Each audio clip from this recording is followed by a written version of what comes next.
Hey everyone, welcome to our monthly working session.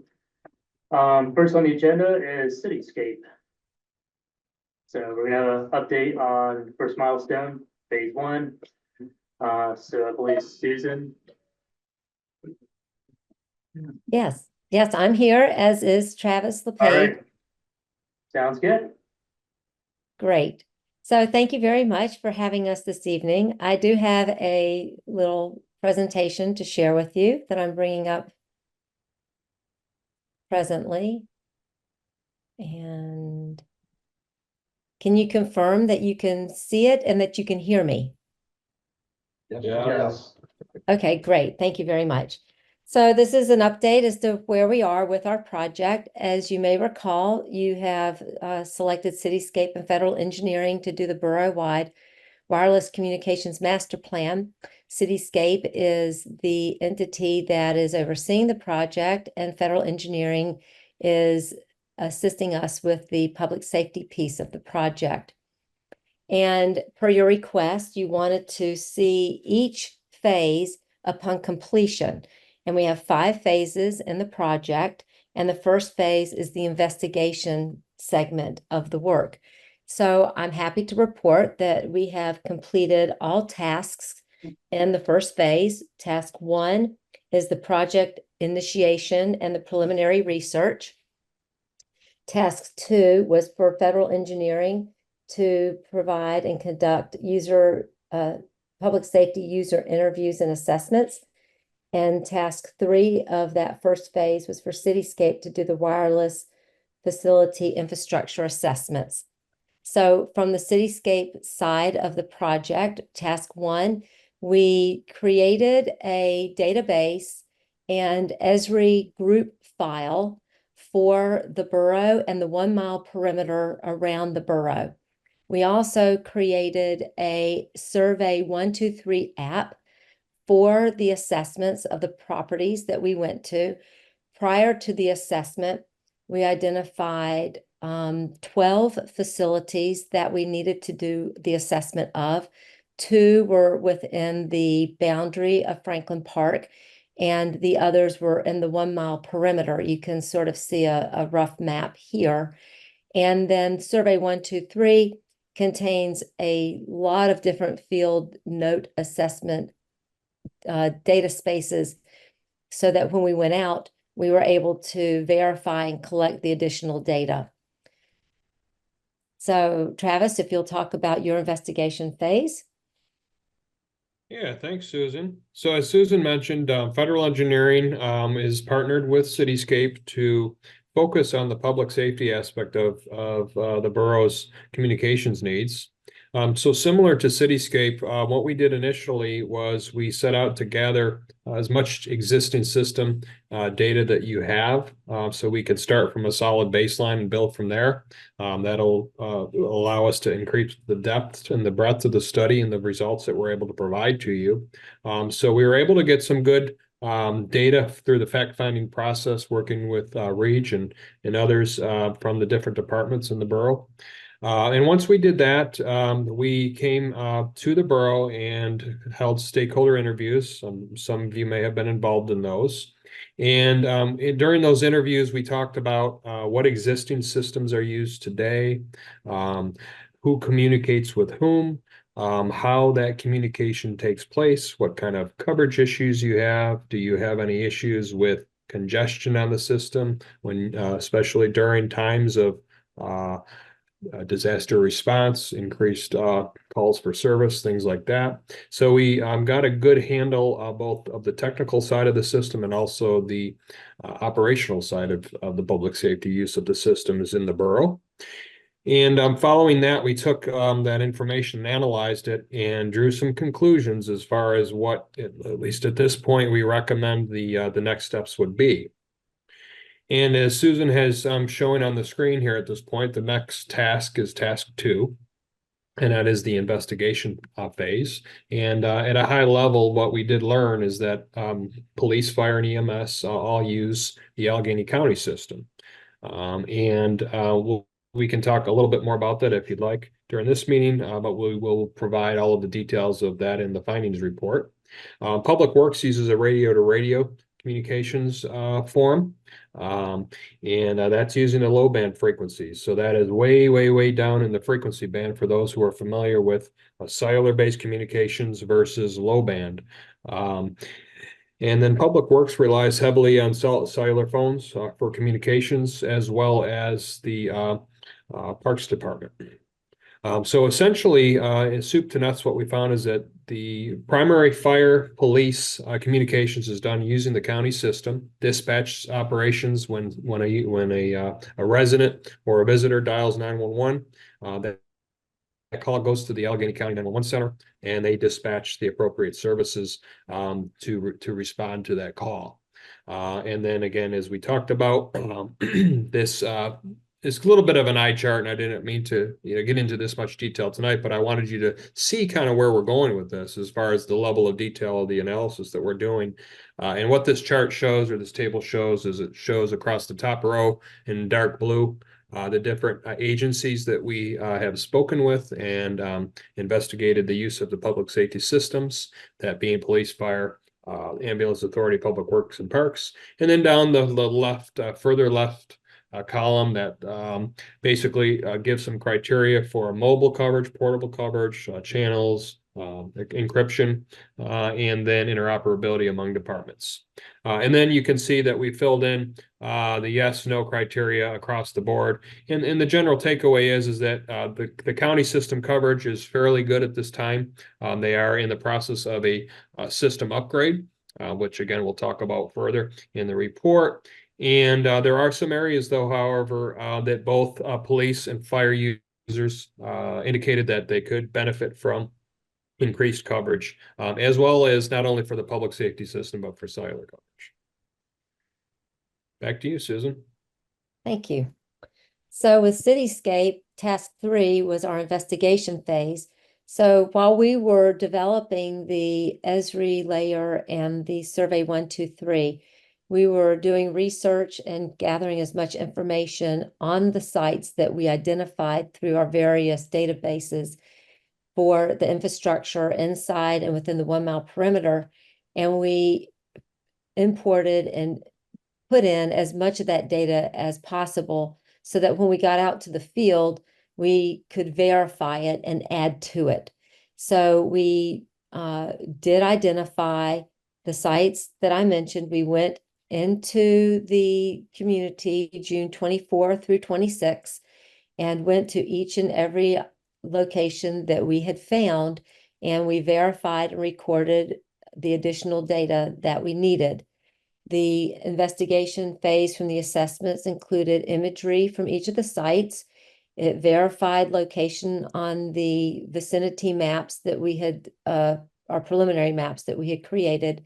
And we collected information about who the facility was owned by, whether it was in the right-of-way, if it was on public property or private property. We identified and confirmed identity location by provider. So for example, most of the towers that we found were owned by predominantly either Crown Castle or American Tower. So we have all their site identification. That helped us go back into their database and confirm heights. And we identified if they were towers or base stations, who the tenants are, and any site conditions. What we found was that there are actually 16 sites in the study area. We had originally thought that they were only macro cell facilities. And what we found actually while we were doing the assessment is that you do have 4 small wireless facilities in your right-of-way. So instead of having 2 wireless facilities in Franklin Park, you actually have a total of 6. You have 5 towers and you have 1 base station. And with regards to the macro cells, there are a total of 10 macro cells in the study area, 2 of which are in the borough, 8 are within the 1 mile perimeter. There are 4 small wireless facilities, as I referenced. They're all within the borough. We did not find any small wireless facilities in the 1 mile perimeter. And 2 of the sites that we assessed were used primarily just for public safety. With regards to location, inside the borough, you have one on private property, one on public property, and 4, as I mentioned, are in the right of way. And with regards to design type, there are no concealed facilities in the study area. We consider the small wireless facilities semi-concealed because they do have some concealment elements on those base stations and tower poles, because they have enclosed some of the wiring into conduit. They've also put shrouds around the meter and some of the equipment that's used to transmit the signals. And they painted some of the equipment to be brown to match the pole. But not all the equipment is concealed. And so that's why we consider it semi-concealed. All the rest of the facilities are non-concealed. These are images of the 2 non-concealed macro towers in Franklin Park. They're both monopoles. The one on the left is on your public park property, and the one on the right is your private site. These are the 4 small wireless facilities that we found during the assessment. They are in right of way, and they were permitted by the county. I did speak with the county with regards to these permits. I wasn't able to gather too much more information than what I was able to ascertain while out in the field, because the county doesn't require a whole lot of data except for the completion of a permit application.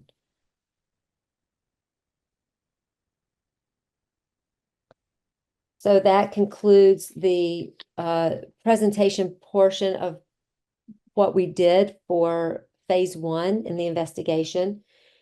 We would like to move forward with phase 2, which is the mapping phase and the analysis phase with regards to Cityscape's work. What we would do at this point, should you agree to move forward, we will take all of those points that we found during the assessment, and we will create 5 different inventory maps that demonstrate the sites according to type or facility type, antenna type, location, design type. And then we would do coverage from those facilities.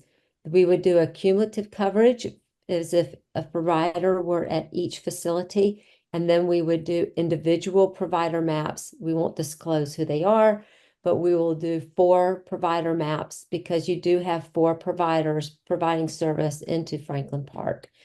And with that would come an analysis of the gaps and suggestions on how to fill in those gaps.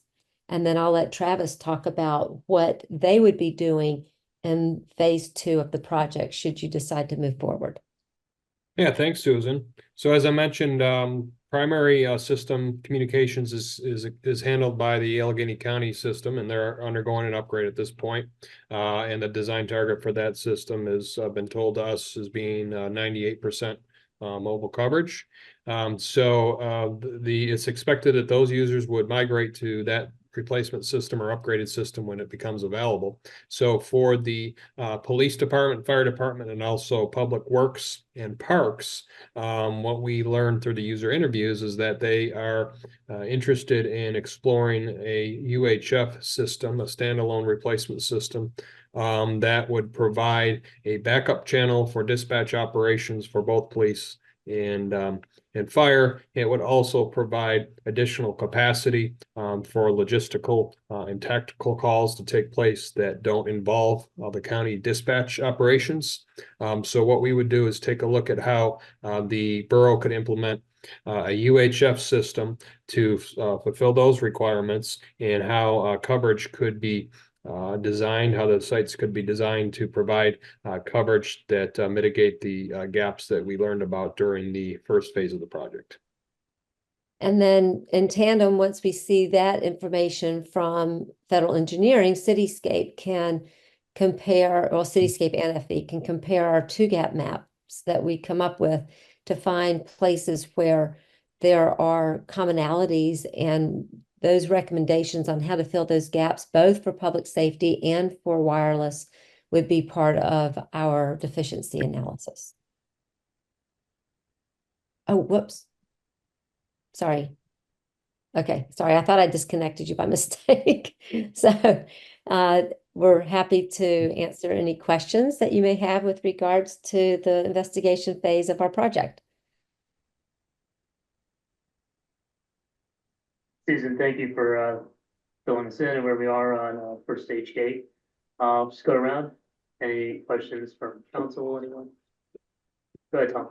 Just real quick, the semi-concealed ones that you found that were on the poles, I could be wrong, but I'm pretty sure that there's more than 4 of those in the entire borough. I know they're all along Grant School Road, but I could swear I saw them on other poles. They've been going up periodically. I don't have a count on them, but I think there's probably more just along Grant School within the borough than just 4. Well, if you can provide us that information. Oh, because he said semi-concealed. The ones that are on the pole monitor, Yeah. the ones that have just recently been installed. Yeah, those are the small cells that they're. The small I'm not aware cell, of any other ones, and I wish you'd promise not to. that all there is 4 along Grant School? Okay, then I'm mistaken. I could I have think swore your I saw. intent is to put more up, but at this point, there's no. Are all 4 along with? I think one might be on Great, Okay, and I know that their intent is to run them from 19 to Grant School, so but they may have already done that. okay. All right, If just you said, have- I yeah. noticed them when I'm driving around. They're pretty big on the pole. Boosters. Yeah.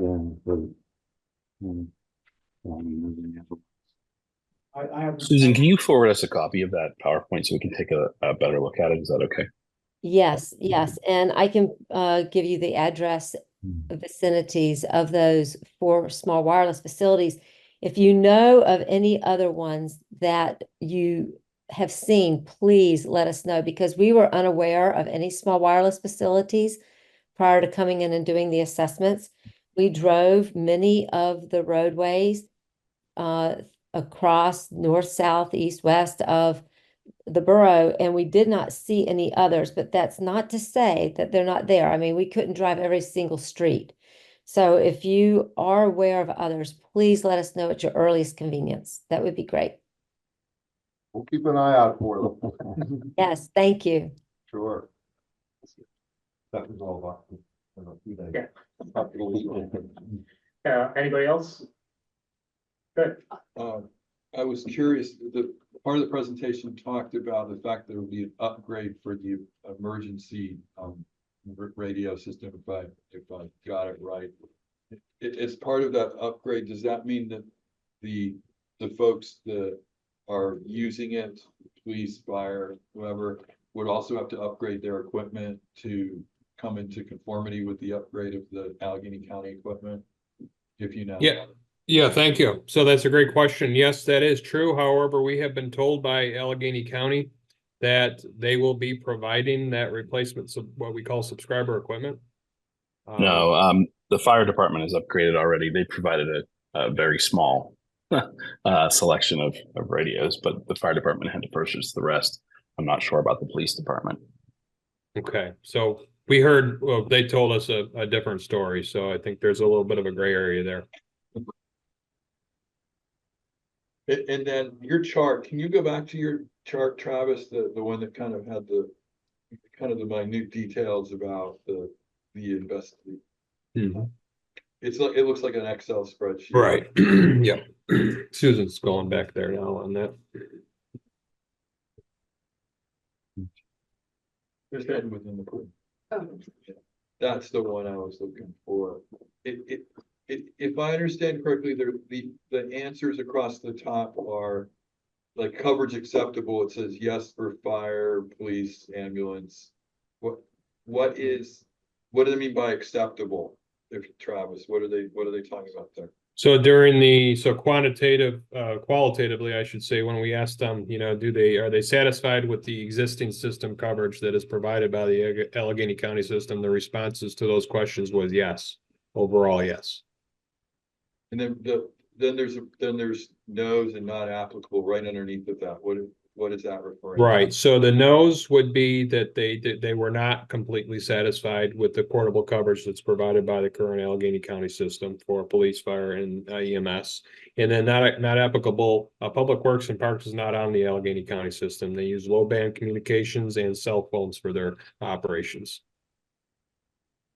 So overall, when you did your questioning and investigation, did you determine whether or not there was an overall satisfaction with the coverage for communications across the board, or there were definitely gaps from what you were hearing from people, places where it drops out and it's not doing. So, yeah, to answer your question, both. So as the chart shows, the mobile coverage was very, resounding, satisfaction from most of the users on that. They didn't have any coverage issues with mobile. For portable, as you can see, there were issues that we have called out in our findings report, specific issues, buildings, hospitals, et cetera, where they said they were not satisfied with coverage.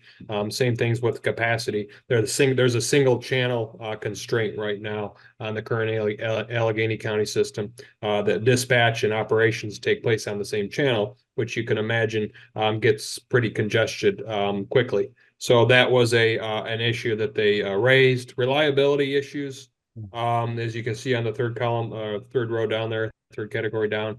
Overall, they were satisfied with the reliability, and the system does not, they couldn't recall any system failures, both from the users from the borough we spoke with, and then the county also told us that they had Terry could fill me in a very small number of failures, if any, over the life cycle of the system. So, the long and short of it and takeaway is that for portable coverage, there are some improvements that they are looking for.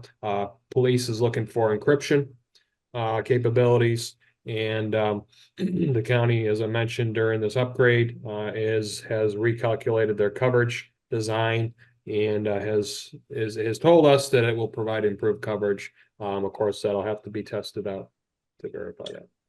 Travis, when you're speaking about system reliability, you're not speaking about coverage. It's two different issues. Right. So reliability is strictly reliability of the equipment and of the system. The coverage is actual radio coverage when you're in a specific geographic location. Can you talk on the system and have others talk back to you? Okay. And I understand the difference between mobile and portable, but can you explain it for those that may not? Yeah, sure. So mobile coverage is in the vehicles, police vehicles, police cruisers, in the fire trucks, and in the EMS ambulances.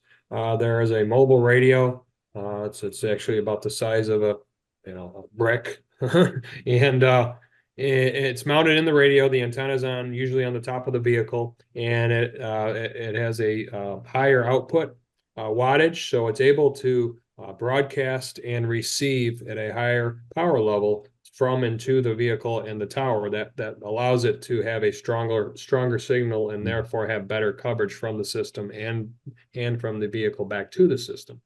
So that's what mobile coverage is. Portable coverage now is what we call like the walkie-talkies that are typically worn on the hip, that have a speaker mic, often on the lapel area, often for police officers who, when they leave the vehicle, they leave the mobile radio. Obviously, they can't speak on the mobile radio that's installed in the vehicle, so they talk on the portable radio when they're moving around. Same with fire services. EMS, it's not used as much. However, it is used when they're in houses responding to calls and then taking patients into hospitals.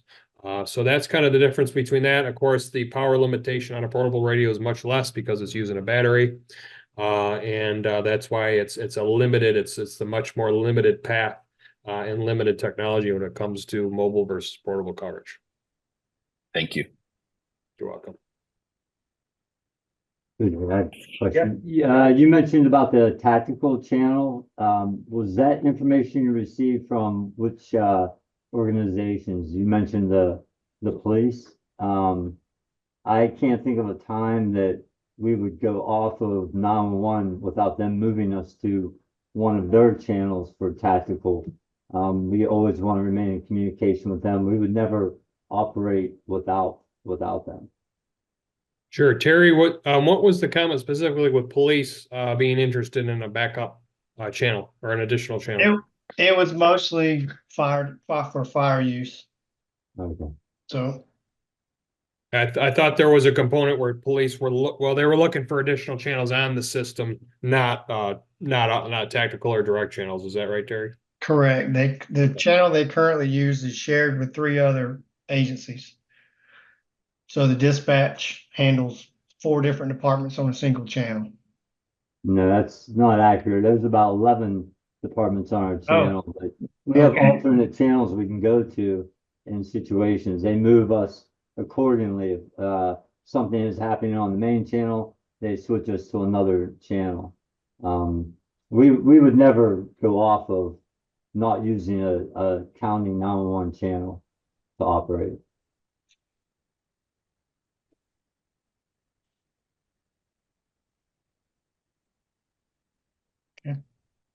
Okay. Anything else?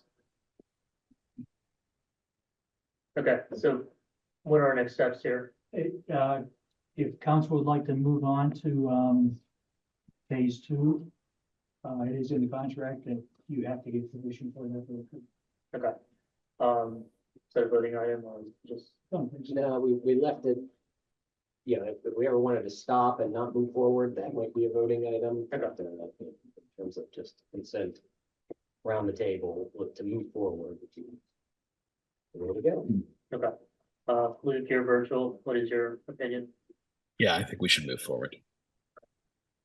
Good, Beverly? Yes. Okay, I'd like to review this presentation a little bit more closely, but if it's not for the time, I think we should. I agree with you. Okay. All right, yeah, sounds like our plan is to move forward. So Susan, I don't know what sign offs you need, but let us know. I think we had just a letter. Email. Email. Supposed to come. Yeah. That's the next step. I'll talk to you tomorrow, Susan. I'd like to see the map, which is part of the freedom plate. I mean, I know it's not a map yet. It's just, I'd like to see where the stop. Okay. And Susan, you'll be able to get us a copy of the deliverable and just present it, right? Yes, and I will amend it to include the addresses on that slide that shows the 4 small wireless facilities so that you can identify more precisely where they are. And you can actually go and look at them if you want, if you don't know where they are. Okay. Good. Okay, thank you, Cityscape, for presenting. I'll get more time next time at our next stage game. Okay. Okay, cool. All right, Thank you thanks, very much. Thank you. The mayor's on. Yeah, so we'll pivot a little bit. So we are going to talk to our guest, Mayor Michael Lombardo. Am I saying correctly? Yes, perfect. Okay. Welcome to Franklin Park Borough Council. Thank you for joining us. Mayor, Glad to join you. I wish I could have actually physically made my way out. But this week was a little challenging, so I apologize for that. But thanks to technology, we're here together in some way, shape, or form. No worries. Good, Mayor. Hey, Michael, thanks for being here. Yeah, you're welcome, Mayor. I appreciate the invite and look forward to having some positive dialogue with you. Just for a brief introduction, Mayor Lombardo and we serve on the executive committee for the Pennsylvania State Mayors. We just came back from a conference in Johnstown. We had some roundtable discussions, and one of the things that we talked about a lot was the change in the open rule. So when I picked up right away that they're very experienced and very knowledgeable with home rule. So we talked it later, and you offered to come and answer any questions we may have. And I appreciate very much. We all do that you're here, Michael. Thank you so much. Oh, you're welcome. Thank you again. Okay, do you want to just tell us about your borough and just the process you've been through? Just a little background and, kind of go from there. Sure. So we originally were a third-class city, and we were operating under a third-class city charter. I was first elected to office back in 1997, and at that point, the city was in a really challenging place. Our growth had kind of stagnated. A bunch of industries had changed up here. Our taxes were maxed out. All of our pension funds were in pretty shaky territory. Outlook wasn't really good. And coming into office, the administration that was here before me was actually contemplating filing for distress status. So, we started to make some changes, and it was clear to me that things weren't operating the right way, and we needed to make some serious changes. So it took a little bit of time. And I actually worked through my first terms and made a lot of physical changes, but really didn't dive into the home rule thing until I was out of office. And actually, I took a little bit of break and didn't run for a third term. So there was another mayor here who I was close with and had replaced me.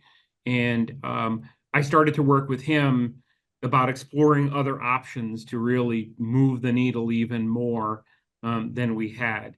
And one of the things we came upon was the home rule. So, as you all know, and I guess my question is, I saw that you had an ordinance 685 that where are you with that? I know it was advertised. Have you considered that?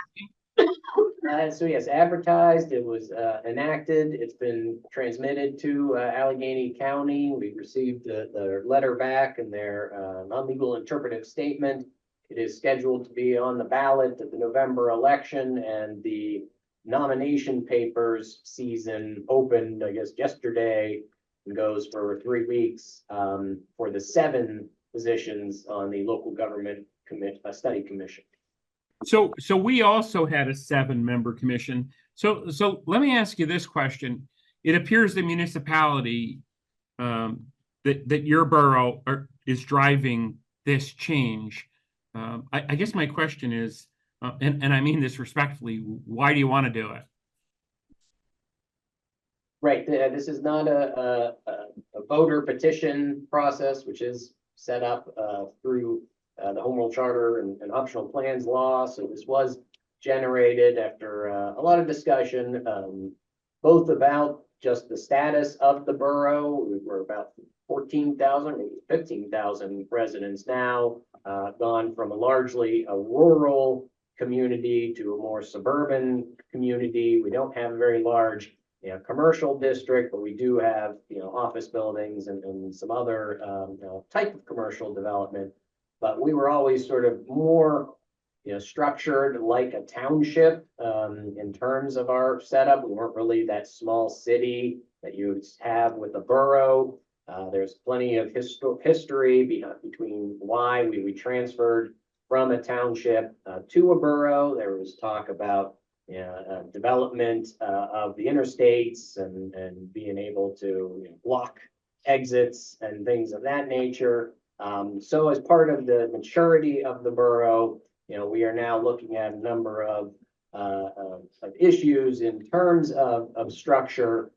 We have constant fights with PennDOT over enclosed surface water drainage facilities that they claim are the responsibility of the borough. They don't apply that rule to home rule charter communities or first or second class townships.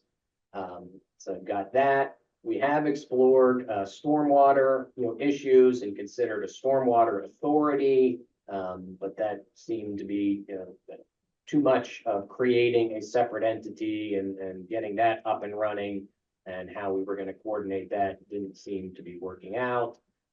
And then it was just sort of looking around at other sort of more successful communities, if you put them in that category. A lot of them became home rule originally in the 70s or so.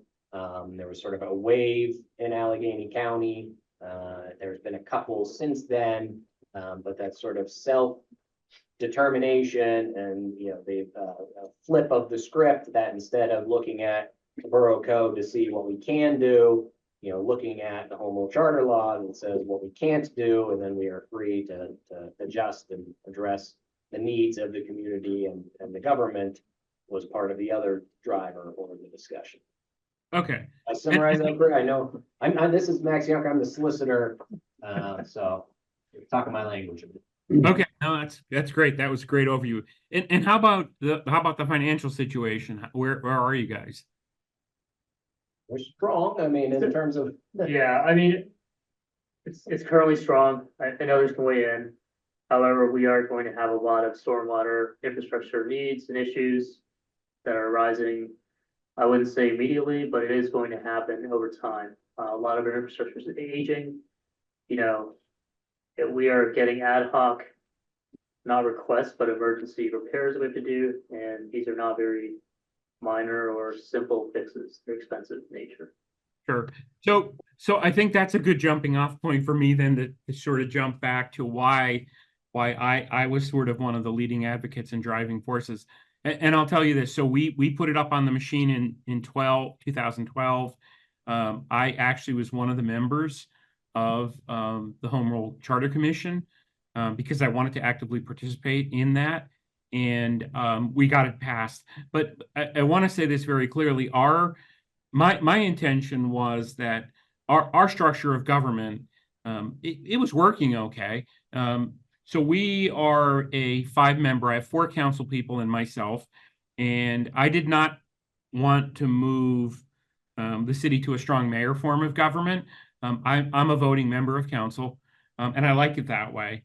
I did not want to make this a full-time job for myself or anybody else. And the rest of the commission agreed with me. What wasn't happening here was, and we have similar challenges. We have an aging infrastructure system. Our sanitary lines and our storm lines are 100+ years old. I've seen some of the most incredible feats of strange engineering as we've opened up the ground and found culverts that have car doors that were used to patch them, and all kind of crazy things that have historically happened. And we were also under a mandate from DEP because we were a combined sewer and stormwater system. In those overflow systems, like this week where we're getting a lot of rain, you would have overflow from the storm system into the sewer and back and forth, which obviously is not good for the environment. And it was dumping straight into the river. So we had huge costs that we were looking at. As a matter of fact, over the past 25 years, about 80% of our municipal debt went towards storm and sewer replacement. The other part was, as I mentioned on the onset of this conversation, we were maxed out. And when I took office in '98, and even till now, our population is still significantly an elderly population. It's funny because I said that back in 1998, and now I'm creeping towards that population myself. And we have people that are on fixed incomes, and they're in a good position, but we can't put any more burdens on them. So one of the driving reasons for me wanting to do this was I wanted to shift the burden from property taxes and sort of flatline property taxes and look at the earned income tax, with the idea that you can't let that get out of control either, because then you hurt wage earners that want to come. And I believe that there was a balance. So without waxing on and telling you all the details, in 2013, as he said, we passed that. It's 2024 now. We have not had a tax increase in 15 years. We did a property tax increase. We did increase our earned income tax, and we're at about 1.85 now. And I don't see a need for an increase there or property tax probably for the next, 5 or 6 to 10 years projected out. We've had serious growth and development in our downtown. So we have a Main Street that was grossly underproducing. It was actually, our occupancy rate in downtown was under 30%. And we have multi-story buildings, and none of those buildings, except maybe one back in '98, had anybody in floor 2 or above. That's a whole different picture today.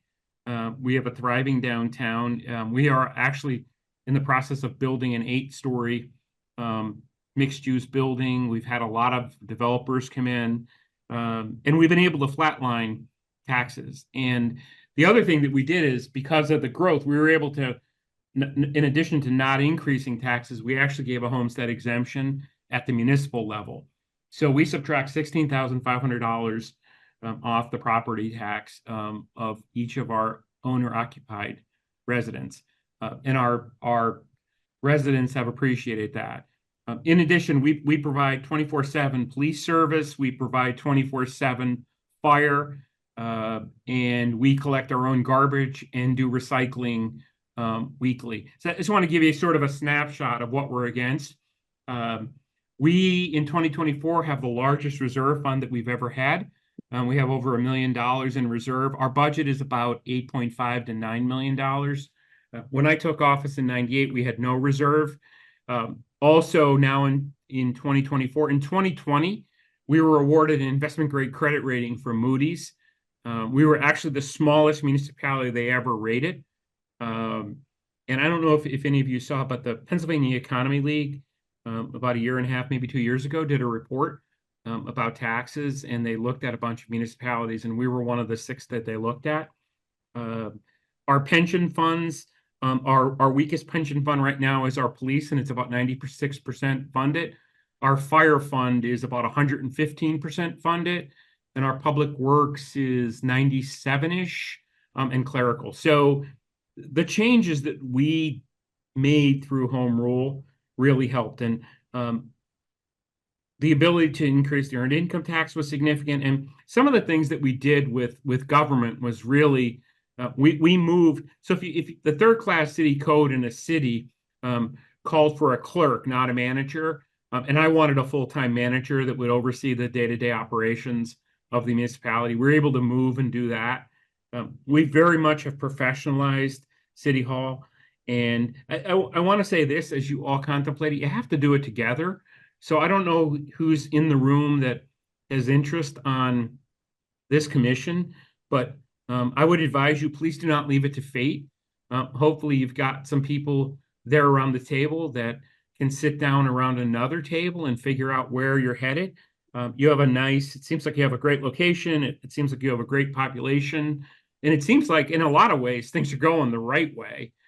And you've clearly identified some benefits to this.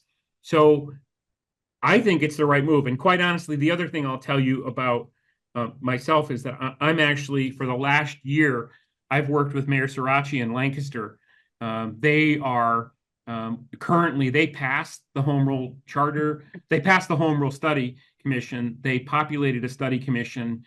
And I don't think they'll make it in the fall, but I believe in the spring they'll be in a position to hopefully through the electorate adopt the charter. And they are doing some things similar to what we did. And there's a lot of growth in Lancaster, but the system of government they're operating in is just not working. And that's the story across Pennsylvania. I mean, we're an older municipality, and as things change, our form of government doesn't keep up. So I really believe in the home rule charter, but I will tell you this, it's not any different than any other government if you don't have the right people that are drafting that charter, and you don't sit around in groups like you are now and clearly identify what the expectations are and where you want to go with this thing. Because if you don't take control of it, it's not a magic bullet. It could be a terrible thing too if not done the right way. I've not seen that happen much because I've seen commissions that are engaged and care. But I will tell you, our county, Luzerne County, actually adopted a home rule charter. It is the strangest thing I've ever seen in my life. And I apologize to school board members sitting in the room. I thought there was nothing more challenging than a school board until I saw what they did in Luzerne County. They have an 11-member council, and there are factions within the factions. So it has proven very difficult to get things done. And as a city in the county, we've had to rely on standing alone and not getting a whole lot of support. And my colleague, Mayor Brown in Wilkes-Barre, who is the mayor there, will tell you the same story, and the mayor of Hazleton will tell you the same story. So the the message I'm telling you is that, you know, hopefully there are people that are interested in doing this and are interested in doing it for the right reason. And I think if you communicate and you work hard on this and make it a serious task, then I think it could be beneficial. And the final thing I'll say is, I don't know if you've considered this, but I mentioned to the mayor, and I actually just brought the name up to you guys. I don't know if you have an outside third party, but an entity like the Pennsylvania Economy League is adept at doing these things. They will set a schedule, and I'm certainly, this is not a paid advertisement for the Pennsylvania Economy League, and there are other people out there. I'm not really familiar with Southwestern PA in terms of what entities, like here in the Northeast, we have a thing called the Northeast PA Alliance. They do charters like that, and they helped us with our charter. And what they did is really provided the technical support and the guidance to keep us on schedule and move us through the process. Because what I didn't tell you is we had a failed attempt at the charter. It passed in terms of the study commission. We populated the study commission, and we just couldn't get organized enough.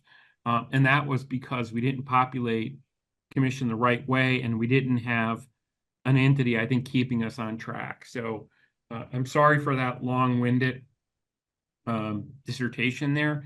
But sort of that's my overview of home rule. I'll tell you, I'm in term 4 now. I came back to office in 2018. I'm planning on running again. And, you know, if somebody asked me what the top 2 or 3 things were that contributed to the success of the city, I would, without doubt, point to the charter. And if anybody, and you can research this, it's the beauty of the information age. When I left in term 2, somebody asked me what I thought my most significant failure in office was. And number 1 was that I didn't get the charter passed before I left office, because I really thought that would be the way to the future. And when you talk about growing staff and you talk about those infrastructure things, this thing gives you flexibility to deal with all those issues in a way that makes much more sense in 2024 and moving forward. So I don't know if anybody has any questions. Again, I apologize for the lengthiness of that, but I wanted to make sure I drove a couple points home. Michael? Yep, go ahead. Michael Dennis will be. When we had our sessions, and one of the questions, in fact, I think I asked it, was what are some of the advantages and disadvantages of home rule? It was resounding comeback on that was taxation. So why does home rule have this reputation that's kind of negative when you think of people hearing it in the residents? That's taxation. So why does it have that? Because I think some people, some entities that have done it, and I hate to do this and pick on my neighbors up north, but Scranton City did it out of necessity, and they've let their earned income tax get out of control. I mean, they're up over 3%. So I think you've got to build, again, the document is only as good as what you build. They didn't build in those controls, or the controls they built in were too significant. So, you know, I think a lot of times, that's what people conclude. But I want to tell you something very interesting. When I did the charter, I was the spokesperson for the charter when I was participating in that. And I said very clear to my public, I'm going to be as straightforward with you as I possibly can be. This is one of the things that are going to happen. And if this charter passes, I plan on increasing the earned income tax to X. And these are and I eliminated a bunch of other, we had a per capita tax and a bunch of other really kind of complicated nuisance taxes that my seniors didn't like. It passed overwhelmingly. And I think the other piece that I would tell you is, in this process, you've got to communicate with the electorate. It can't be, and I told Mayor Srirachi this, and I think it's going pretty well in Lancaster. It can't be a document that people feel like is happening in a room with all the doors and the shades pulled down. I think you got to be very public. And I advised Deneen to Srirachi to engage the press. So they were a partner in this thing. And actually, interestingly, the Lancaster Press Corps came up and spent a day with myself and my staff and asked a bunch of tough questions, and we answered them. And when it came time then to vote, the press in Lancaster all actually advocated for the passing of this document. And honestly, Lancaster will probably increase their earned income tax. They won't have to go crazy with it. And I'm not saying that's what you guys need to do, but I would keep that as an option. You know, we all live in municipalities that have school districts, and it seems like, I don't know about out where you are, but here in the Northeast, it appears that it's very rare that a district doesn't increase its tax rate. And you're putting a burden on all of your citizens, even the ones that can afford to pay it. So, you know, I think you need to be transparent and straightforward, and you need to make sure that the message is out about what you're trying to do. If not, you know, the ghosts of the unknown will be created, Mayor, and that's why those things happen. I think, you know, it's a broad brush. Shamokin Just actually is in the same spot that you are. So they actually, well, not, no, they're a little farther. They actually adopted the question in the spring, and they populated a charter, and they were in a very dire situation. If they did not do that, they had a warning from the state that they could potentially wind up in receivership because they were just struggling. So, you know, I think be straightforward. It's like everything else. If you don't communicate the realities of what you're doing, then it'll take on a life of its own. And I think that's why that sometimes happens. But it is not the truth. It's not a way to force council people out of office. It's not a way to usurp any authority from council. Could that happen? It could happen if the wrong people are there. But I don't think that will be the case. And I think, you know, you should all communicate. And if you're like me, I don't think any one of you ran for office for the wrong reasons. I would hope not. So, you know, just keep it honest and be at the table. And I think you get something really good out of this. How important is it on the commission to have a good variation of views? People that think good for the borough, want to make good things happen, but also think in a different way from each other. I don't think everybody needs to be the same. My commission was very different. There were people on the commission that that I didn't necessarily agree 100% with. Actually, some of them I agreed 0% with, but that's the beauty of the way the charter works. It's like good government. If you sit down, you reach consensus and you get a good document. And at the end of the day, when we finished ours, everybody was very pleased. And I think we found a lot of middle ground and got to the place that we really needed to be. But I'll tell you that, again, I'm going to reference the third party was very helpful there, keeping you focused. I mean, none of us want to be at meetings any more than we need to be. I think we can all agree with that, right? So a well-run meeting that stays focused and on task and doesn't get off track in sort of political side shoots is a good meeting. And that's why, if you're going to do this, again, I'm not advocating for any one group, but I'm saying it's very helpful to have a third-party entity that will keep you on track, will keep an agenda. There's a lot of record keeping. Do not think that you can just say, well, I'm just going to take notes, and it's not going to work if you do that. So if you're committed, be 100% committed. So I bet, yeah, you had mentioned that there is a lot of work to this because you're actually starting almost from scratch and you're building the charter. And there's also public hearings that's involved. And there's just a lot of work in that commission to take place. And then, of course, as you mentioned too, I mean, it's a difficult job just to get all the residents educated to the process so they can make a good vote when the time comes. Yeah, I think it's a full process, and look, there's probably a bunch of things with your borough code that you like. So you know the old expression, it's not the greatest of English, but if it ain't broke, don't fix it. A lot of the things we didn't touch at all in the third class city code. We essentially kept them and moved them forward. But there were a couple items that we felt needed help, and that's what I think you should focus on going into this task. You should know strategically what it is that you want to do and what it is you want to get out of it. And it's not change everything. And I thank the solicitor for that introduction. I think it's about changing some very specific things. And I think the charter makes you as a municipality a little more agile and a little more able to respond quickly and deal with the challenges. And who knows what they are. And stormwater is certainly one of them. You know, we have a regional sanitary authority that is managing our stormwater plan.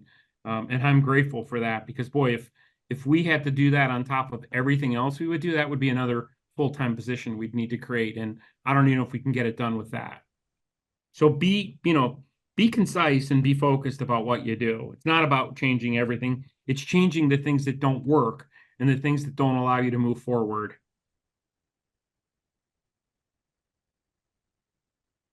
You said earlier that you didn't populate the commission correctly the first time. What did you mean by that? I just let it be helter-skelter. We didn't go out. I didn't talk. There weren't, other than myself, there weren't enough people that understood what the objective was. There were some people that wanted to be involved but really didn't 100% commit. I don't think I did a good job conveying the amount of time this was going to take. It's funny though, I will say this to you, that both times I was involved with the question, I think the first time there might have been 9 people running for 7 slots, but the second time there were 7 people running for 7 slots. So it was pretty straightforward, and we all worked together in terms of, lobbying the vote and getting on that commission. There wasn't really a left and a right. And in the places that it's worked, I think, if you can find balance like that and make sure that if there's a group driving this, that you support a group that not necessarily agrees 100% with you, but I think has the right intent. Because you can get, look, I hate to throw titles around and say things like, because you have meetings, right? Sometimes people are just angry at the wrong things, and sometimes people run for office for that reason. It's the worst reason to run for office. So you want to make sure that doesn't necessarily happen with the charter. They just weren't engaged enough. I didn't do my due diligence educating people in terms of what they were friendly, and I probably could have gotten them to pass the charter that I wanted, but that we wanted, but we didn't do the work. And that's the takeaway from that first failure. Hey, Michael, how difficult is it to make amendments to the charter once it's passed? Well, you don't do it on your own. You have to do it by, again, the same process. It's like an amendment to the Constitution of the Commonwealth. It goes up on the machine. So if you want to change certain things, unless you leave the leadway in the charter, then you've got to put it up on the machine. For instance, we just 2 years ago, we changed, because we spelled it out in the charter when our budget process needed to be started, and we didn't leave enough time because we went by the old third-class city code. And given all the demands of accounting, now we actually needed another month to get started. So we actually put that on the machine and we amended the charter, and that passed.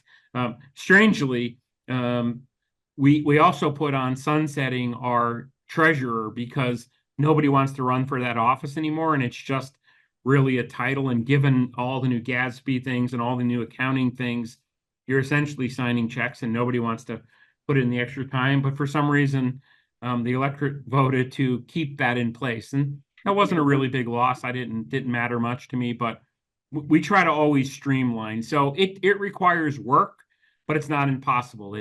It's very specific questions, just like you advanced for the charter itself, but it's very strategic and very targeted questions that address the subsection. It's very much legal language of the changes you're going to make, and it needs to be voted, and it needs to be changed by a majority of the people. There's a process. It's not impossible. A lot of places have amended their charters. Those amendments, though, are not what I would call significant structural changes. There's not an amendment that on a chart, I've never seen one that comes in and says, okay, we're no longer a 6-member council and a mayor. We're a 3-form commissioner. I've never seen dramatic changes like that as an amendment to the charter. Once you get this new document, it's pretty solid.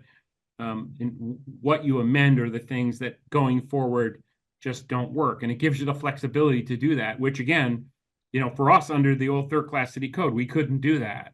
we had to rely on the state to change it, and it just wasn't happening. Michael, you talked about due diligence for finding the right commissioners for the study commission.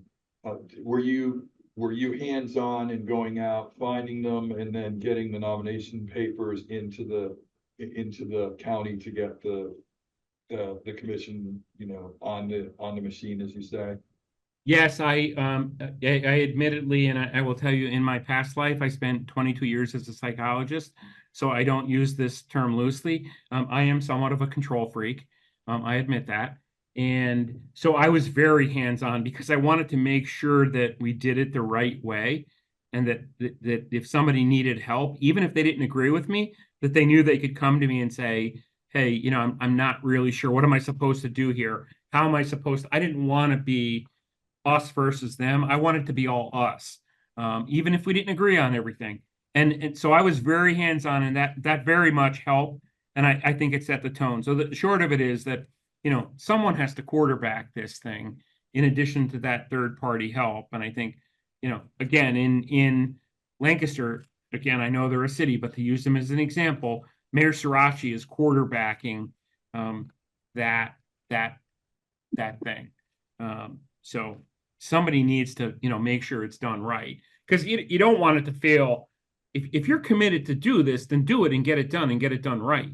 Nobody wants to spend a lot of time, and nobody wants to not have the population, not have it populated properly, and on technical things like petitions not being completed the right way, or, you know, following the process. So when you went out and did the nomination papers, as you say, and going door to door, you had 7 commissioners that you were trying to get on the Yes. ballot, is that right? Yeah. Did you present to the person at the door, I've got these 7 commissioners, they're running for this particular commission, which is for the home rule charter, and we really like for you to nominate them, so that at least your neighbors and you could vote whether or not you actually want this to happen? Is that Yes. the nuts and bolts of it? Yeah, I mean, that's the crux of it. We were very clear and upfront about it. And also I explained to those that weren't, like, you don't, home rule, it's complicated, right? Government's complicated. And we try to explain that to somebody that's not, you know, involved every day in government. It gets confusing, even the simple stuff. So I had a couple simple talking points that, you know, when people said, well, why do you want to do this? You know, I referenced things that I thought would resonate with those that I were talking to. And honestly, I went to doors of people that, even from 1998, because, you know, we're old school up here in the Northeast. You guys are probably a lot more progressive in some ways politically than we are. Old habits die hard here. I ran against the mayor, and there's a handful of those people that probably won't ever vote for me, even if I walk across the river on top of the water. So it's the way it is, but I wanted to make sure that I at least talk to those people, some of them. So I didn't door knock on only sure things, people that I knew were in my corner. You know, I didn't go to my wife and say, hey, I need you to vote for, I would hope that, you know, she paid attention as well, and she did. I tried not to do that. I tried to make it a good mix, so that, you know, that's the way to avoid looking like you're stacking the deck, because I didn't want to stack the deck. I wanted to make sure that we did this process the right way. Have you guys talked to anybody, like a third party, about engagement and helping you through the process? No, it was the Yeah. first, we have. Good first person we're Yeah. talking to. Yeah. So, outside of the borough. Yeah. I would really, and again, I'm not advocating, but they're sort of a non-political. I would talk to the Economy League. They'd come out for nothing and talk to you. And they do a really good job with that. I know they're helping Lancaster, and I believe they're helping Shamokin, but they could help you too with, you know, what you need to do to get it done. It sounds like there are at least some of you in the room that are pretty convinced that this is what you want to do. I guess I had a question. I went through the charter. It wasn't a very large document. I don't know if it's gone through any changes that were significant since 2012, but I saw one number that kind of stuck out for me. It was the 110%. I didn't know if that was some kind of compromise number. It talked about how the increase would be more than 110% of the following year. Do you recall that provision in the charter? I do, and that was on the advice of the Economy League. Yeah. That we did that. I don't ever claim to be a financial genius. You know, my model is simple. I tell everybody this story. When I was 8 or 9 years old, I remember this. I went to the store with my dad, who was an old school, worked hard, and put himself through med school. And I wanted something in the store, and I said to him, "Can I get this? It's only $10." And he said to me, "Do you have $10?" And I said, "No." He said, "Well, then it's not only $10 because there's a whole sort of process of what you've got to do to get that $10. You want to cut the grass this weekend? Then you can have." So I've always viewed like what we do, I take very seriously when we make changes, even if it's $2 or $3, because it's never only $2 or $3. So I wanted to make sure that we clearly understood it. And that's where that came from. I wanted some checks and balances in place. So that we didn't get out of control and we didn't do the Scranton thing, where, we could spend money like drunken sailors. I hate to pick on sailors, but that was important to me. Do you have any questions?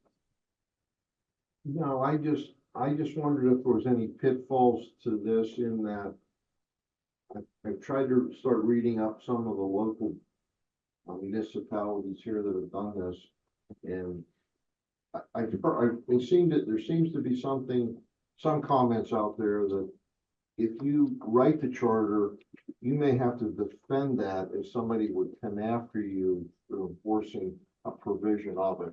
If, for instance, if somebody claimed it wasn't constitutional, if you're operating under the borough code or one of the other MPC codes, they're kind of vetted at the state level, and people seem to have the impression that there was less likely that you would have to challenge those provisions were less likely to be challenged as opposed to a home rule that you wrote yourself. Well, that's again why I think you need to have a third party expert in to make sure that, you don't get on a slippery slope. Somebody that's got experience with that, understands. If you asked me for advice, the third class city code is different than the borough code. So while I could give you advice in theory, I don't claim to be an expert of borough or township code. And there are some nuances that make both of those codes different than what we do. So again, that's why I suggest strongly that you make sure you don't put yourself in a challengeable place. And I believe, and I can't remember because it's been a little while, but I believe DCED or one of the state entities reviews the charter for those kind of issues before it is finally submitted. I'm almost certain of that. But that's something you should follow up on because and I think, again, look, some people say things and I think create ghosts that don't exist. I've not seen that. Wilkes-Barre up here is home rule. Scranton is home rule. Nanticoke is home rule. Who else? Carbondale. I think every one of the cities up here now is home rule. I'm almost certain. And then we have a couple. Kingston, which was a township that's growing, their home rule. So we've got a couple townships. Our boroughs tend to be wrapped around by cities and townships, and they're not seeing a lot of growth. We're seeing more growth in our townships, so they tend to make the shift first before the boroughs do. But again, that's why I think you have the third party. There are things in place to make sure that doesn't happen. On that point, I mean, yes, the borough code can be challenged, NBC can be challenged, and methadone clinic provisions that were struck there. The only one I've seen on the home rule charter, there was a group called the CEDLEF, which was a group of sort of anti-corporate, pro-environment that went around and sold a community bill of rights, which essentially said corporations, aren't people and that you can restrict them from doing anything, and we're going to subsume and make all the the state environmental permitting at the local level and so on and so forth. That one was challenged and struck down, so they passed a home rule charter that took all of that stuff from the ordinance and put it into a charter. And then they got sued by, DEP for one, because they sort of wrote out DEP. And from some corporations that had activities in there that were suddenly started. So there is definitely an extreme edge that, has been used through a home rule charter process, but that was, motivated. They knew that they were going. It was a small little Grant Township in Indiana County where this happens and still going on. And, it was all over, I think, an injection well that was proposed to be in this little town of 300 people. And that speaks directly to the point that I made to you halfway through, my discussion is that, be genuine about the reasons you want to do this thing. I mean, it's not about fighting a specific thing. It's about making your municipality better than it is right at the moment. That's all it is. And if you can get some people on there that at least feel 70% of their energy that way, I think you'll get a good document. So that's why, again, it's important. I mean, you guys put it up on the machine now. It's your responsibility to make sure that, it's no different than each of you running for council. I mean, you have a vested interest in that, right? Why do you care? Why do you care, Mayor? Why do you want to sit in that seat? The same thing should be asked of those people that sit on the commission. And genuinely, I think the people that try to do these things have, I think, the best interest, but every once in a while you can get a straggler or two or three. Don't let it be four. You're going to throw a serious monkey wrench in the process. Again, it's what someone's got to steer this thing. And I don't know if that's happening now, where you're at with that. I don't know if there is there can you say at this moment that if the election was in a month, there'd be 12 people that are running, or you're not going to have enough? I mean, I don't know. If you had those discussions, have people come forward? I know, what did you say yesterday, the day before was the first day? So it's a little early to get a sense maybe, but people talk. I mean, is there anybody in the room that is going to do this? Any other questions? Yeah, no, I had a question today. Go ahead, Luke. Sorry. Thanks. Michael, how often did you meet in both of the phases, both the initial phase and once you decided that you were going to proceed with the charter? We met a couple times a month on a scheduled basis. I would say it was probably almost every 10 days, sometimes more than that, depending on, we always had a work agenda, like, okay, we're going to get through these sections first. And we use the code as kind of our outline. And, as we got in the middle, I think it got to be in the middle of the timeline. And I think it took us a full year to finish ours, if I can remember correctly. In the middle, it sort of flatlined a little bit and it became a little less choppy. And then at the end, we were doing a lot more work and making sure the final document was the way it needed to be.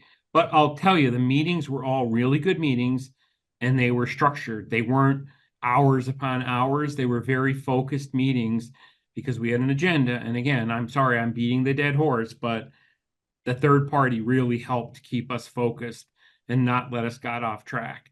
As you can see, I like talking. I can use 15 minutes of a meeting saying hello. You don't want that. You want to get in there and get the job done. Okay. Luke, you have some more questions? Or No, that was really it, and I appreciate that, Michael. Thanks. Sure. Okay. And in my contacts, I know that your borough manager has my email. My cell phone is on the bottom of it. Any one of you, please, if you have any questions, call me. I will call you back. I promise you that. If you don't feel comfortable in a group, asking questions. I like government and I like what we do and I like working with my colleagues, and I actually happen to like your mayor. So if you need me to help in any way, shape, or form, or have some questions that come to mind after this conversation, please don't hesitate. Reach out. I promise you I'll call you back. Thank you, Michael. okay. You're welcome. Thank you very much. We appreciate it, Michael. Sure we'll be in touch. This is Yeah, very, you're welcome. Good luck, everybody, and congratulations. It sounds like you're already doing some really great things out there. It's good to see everyone, Mayor. It's good to see you again, and Good to see you, Michael. good luck, and good luck with the rest of the meeting. Thank you. Thanks, Michael. Thank you. Take care. Have a good night. Have a good one. Bye-bye. Okay. All right, so that was pretty informative, educational, I'd say, which pivots into our next topic under old business. So, now we're looking behind the schedule here, so. Okay, so we can catch up. Okay. So on the home rule charter, so I just want to go around, for your thoughts. Okay. Not all at once. Forgive me for forgetting the details of this, but the commission will study it and make a recommendation, and then if they recommend to move forward with home rule charter, the commission also writes the charter. Yes, they write it the way, and I went back and looked at the DCD publication, because the statute talks about 9 months, then 9 months to write it or so, and they essentially said, look, once the, home rule charter ballot question passes and the study commission is populated, there should be a home rule charter that's put up at the end of this process. So they sort of said, take 2 months of that time, just learning how the current borough operates or everything else, and then dive into sort of drafting it, even though it sort of does seem like there should be a yes or no vote by those 7. Do we take this next step? At least that guidance from the state was kind of, well, just roll through that because you don't have a lot of time to actually produce and put it up. I mean, I think it is possible 2 months into it, they say, this is fine, there's nothing wrong, and almost sort of stop meeting and don't do anything. But it's not as, it's not like another ballot question comes up and says, okay, here's the recommendation from the commission. They say you should go forward with the charter. What do you say, yes or no? And then they go and write it, and then you vote on the actual charter. It's just form the committee doesn't work, charter is put up for a vote at the end unless it falls apart. Okay, they're sort of happening concurrently. Yeah, it's supposed to be.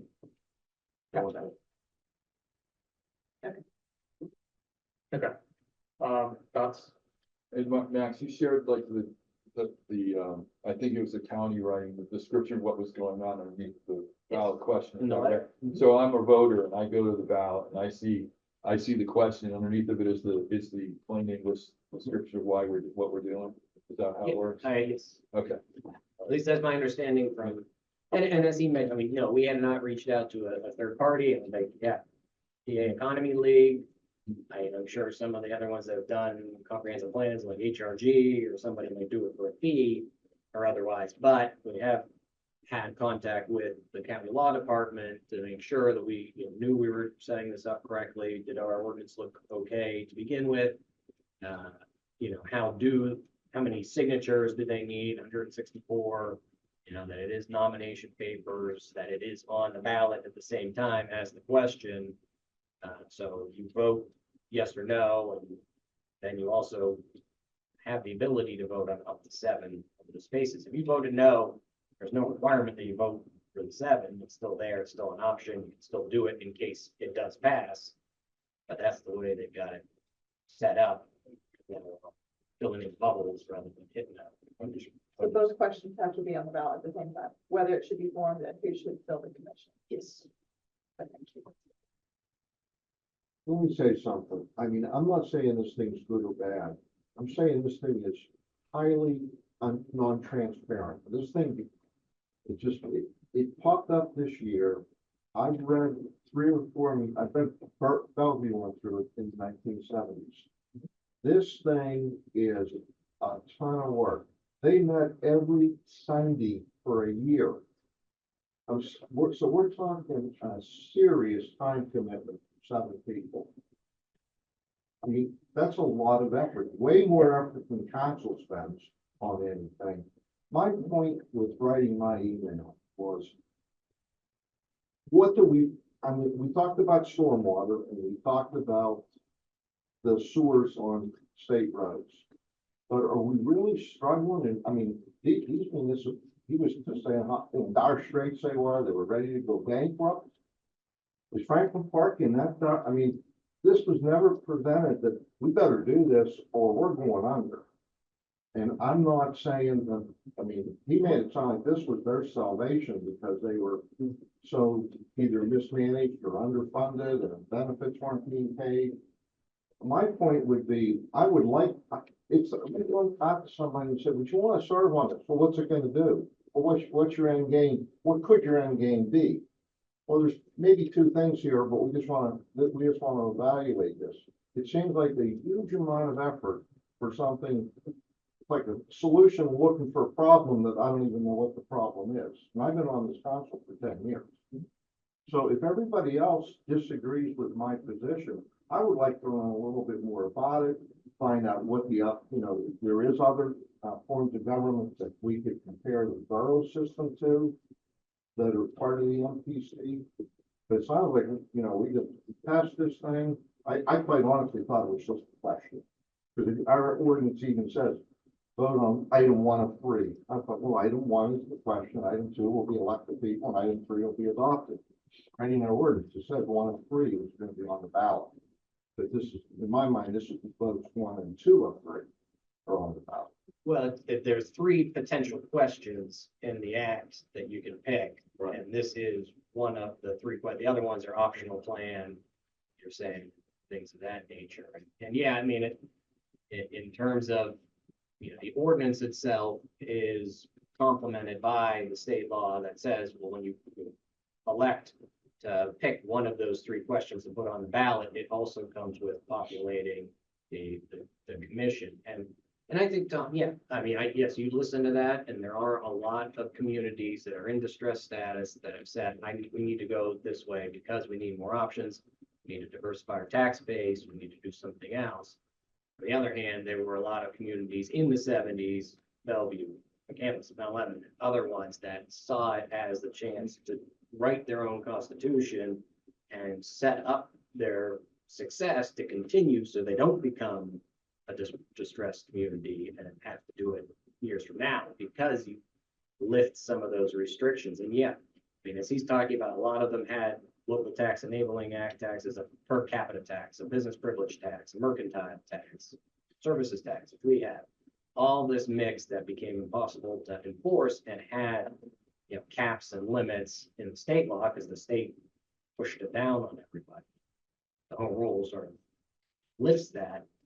And as you said, school districts are under an index that they are basically compelled to raise taxes every year because you lose that percentage going through it. But no, it is a big undertaking. I mean, I think we talked about it for 6 months or so just to get it to the introduction and the vote in terms of the timing. And it could fail. It could go down in flames on the ballot. It could go down in flames because the commission can't get their act together like that. It could go down once it gets put up for a vote. At least it seemed like this was just kicking it off and getting it started. And it does need a champion, somebody, if there's somebody's passion, like Mayor Lombardo. What I'm saying is we haven't, I mean, circulation of petitions started yesterday. I mean, this is like, we've got 3 weeks to do this. I mean, I don't want this to be a partisan thing too. I'll say that out loud. I want to have some input as to who's going to be chosen on this. I want to go knock on doors. I mean, do I just hear my life? I mean, this is something I'm just don't know why it's on a fast track, but it has to happen right now. Can it happen? We got a huge election coming up here for all kinds of other things this fall. Can't this happen in the spring? Can't this happen next fall in an off-year election? Does this have to happen in the middle of everything else with no transparency for the residents? Nothing is on our website as of yesterday when I looked. If you go to Duquesne's website, they got the whole thing spelled out for what's going on. Go to Jefferson Hill Borough, they got it mentioned, not quite as well as Duquesne. But these people have been promoting this for quite some time from what I can read. We're coming out of the chute here, voted on 2 weeks ago, 2 weeks to circulate petitions and 3 weeks to turn them in. And we're off to the races for something this significant and this fundamental. If the rest of council feels that that's how we need to do this, and if this is that critical, the council needs to act on this and leave it go and let it run. I mean, I'll vote against, I can't vote against it. It's already been passed. I'm gonna make a motion to delay it at the meeting, whether it fails or not, I'll make the motion. I can make a motion to rescind our vote from the last meeting, Well, unless you tell me I can't. I mean, this is because, we've got the Sunshine Act, we need to have the agenda set. You know, can't just walk on a motion or take one from the floor anymore because it's, we're not a home rule charter. So But you're telling me, don't even talk about it, it's a done deal. no, well, it is in the sense that the ordinance has been passed.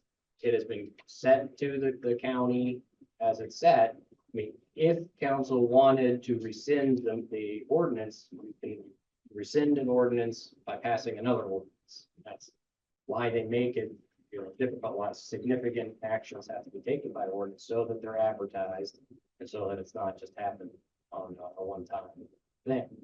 I mean, and yeah, don't like it the sort of has process. started, well, yeah, I mean, I can understand that, but I mean, the process has started, but a lot of the answers we give a lot is that that's a question to be settled at the ballot box, and this is one. It doesn't say that everybody who voted yes on the ordinance has to go into the ballot box and vote yes on the question, or can't lobby against and say, I don't think we should do it, and people should vote no. I mean, that kind of breaks the cohesiveness of what you're trying to do here. It might doom it to failure anyway, but in terms of just Sunshine Act and undoing an ordinance that's already started like this. I mean, it's sort of like taking your name off the ballot when you've missed the time period to do so and you withdraw from the race. Well, it's too late. Ballot's already been printed. It's going to show up there. That's why this is set up. You had to do it so many months in front of an election so that all these other pieces fall in place. So Matt, just want to add a little additional context here. So Tom, I understand what you're saying. Now, I did talk to the Board of Elections this morning. Okay. So just filling in, this can be taken off the ballot for November.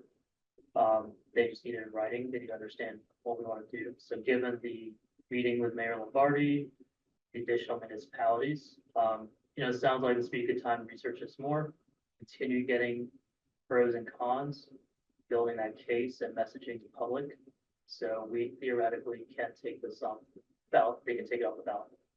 I mean, we could have a motion at the Yeah. next meeting to an ordinance to rescind. I might not be using the right terminology. Right. Yeah. There's some action that can be added to the ballot to rescind the last vote. Or For the agenda, yes. Agenda. there's some form, but there's some we form do have the of restrictions of ordinance, needing to come up with motion. it. Yes, Don't trip me on the legalese, Matt. right. I mean, you know what I'm saying. Right.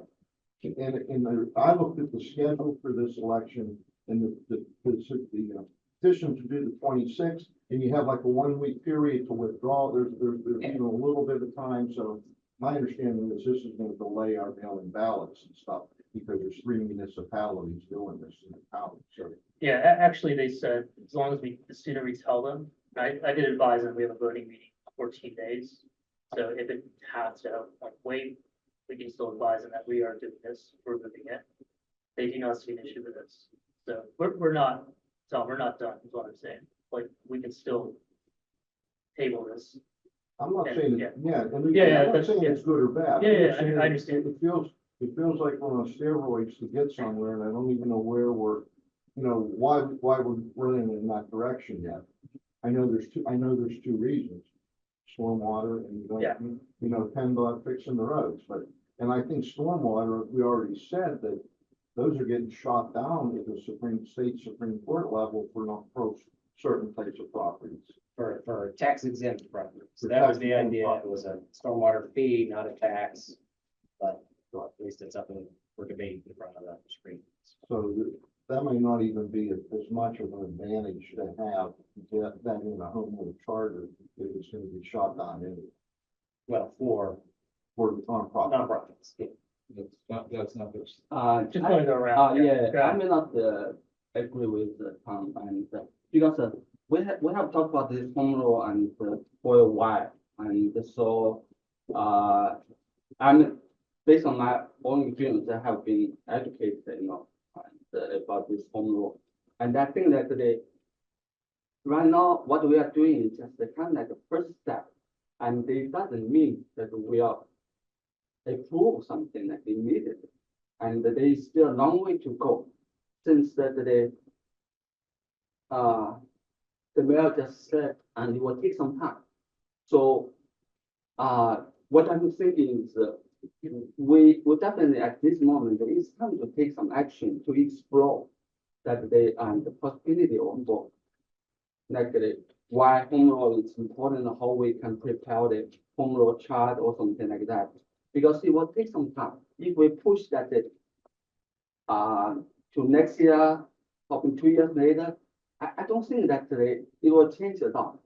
I think right now, I believe we come to do it, and because even like the vote approve this one doesn't mean that we're going that road immediately. It will take some time, and also Borough Council and what discuss and what either approve or what against that one. So I don't think that we should push next year. No, to next year. Okay, Mayor, go ahead. Yeah, I certainly ditto everything Tom indicated here. It's not like we're in a situation where we are in a total emergency and having to take action to change the way we do government. And it's a complicated process, obviously. And even if trying to get these 7 people and also trying to get the person to supervise it, whatever that was, this economy rate, that's all something we have to work through. I just don't see any reason why we just can't push this down the road and do things properly. And as Tom pointed out, we don't have any information out to the residents. Where Duquesne, and also these 7 people have to get what, 165, what is it? 164.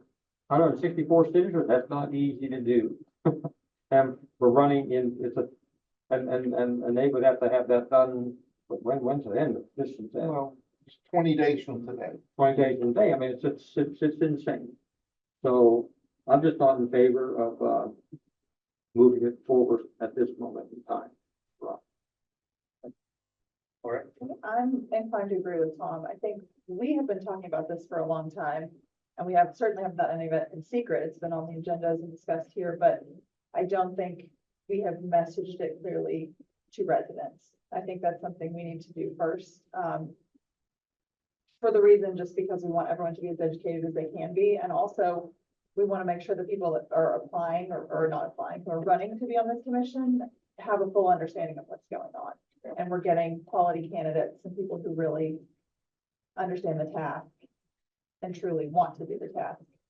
I would like to hear more from Scott, not necessarily right now, but if we're looking at this for some financial reasons at all, I'd like to hear a little bit more about what our financial future looks like in your opinion, and whether this is something that's going to help us be on more stable footing in the future.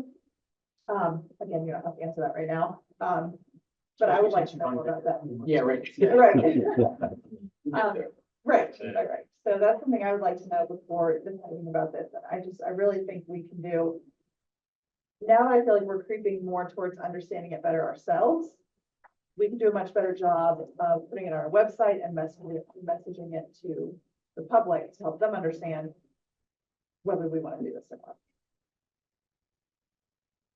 Right. I really want to do it, but I want to do it as a team. And if there are people that are concerned about the process that's going on right now and the speed in which it's happening and what time limit we have to accomplish the nomination papers and educate the public, then I would say it's too fast.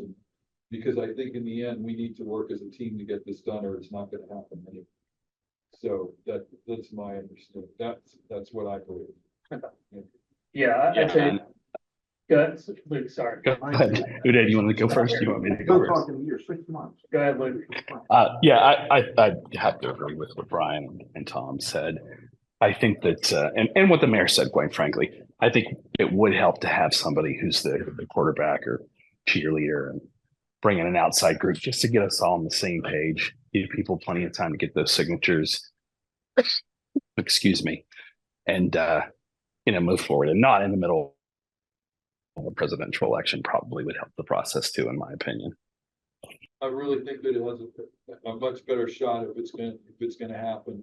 If we're working as a team, that there's a quarterback, maybe there's a third party that's advising us.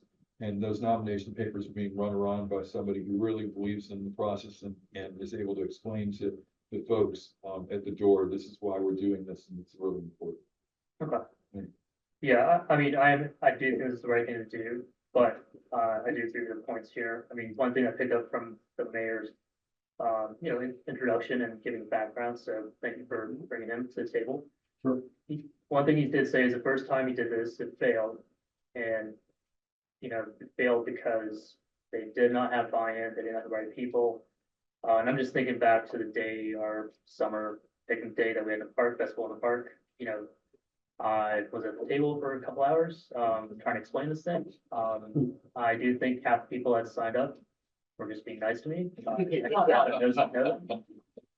do want people that want to serve on it. It is gonna be a time commitment.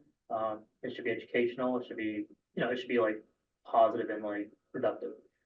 I do, and the reason I say I do think this is the right way to go, but we want to validate this is our expenses are going to continue going up. That's a fact. Our revenue may or may not be flat. So I think at our October budget session, we should, Laura, like you were saying, we should probably confirm where we are 5-10 years out. Yeah, This is to set the future. I think if you want to, I'll use the word stop development.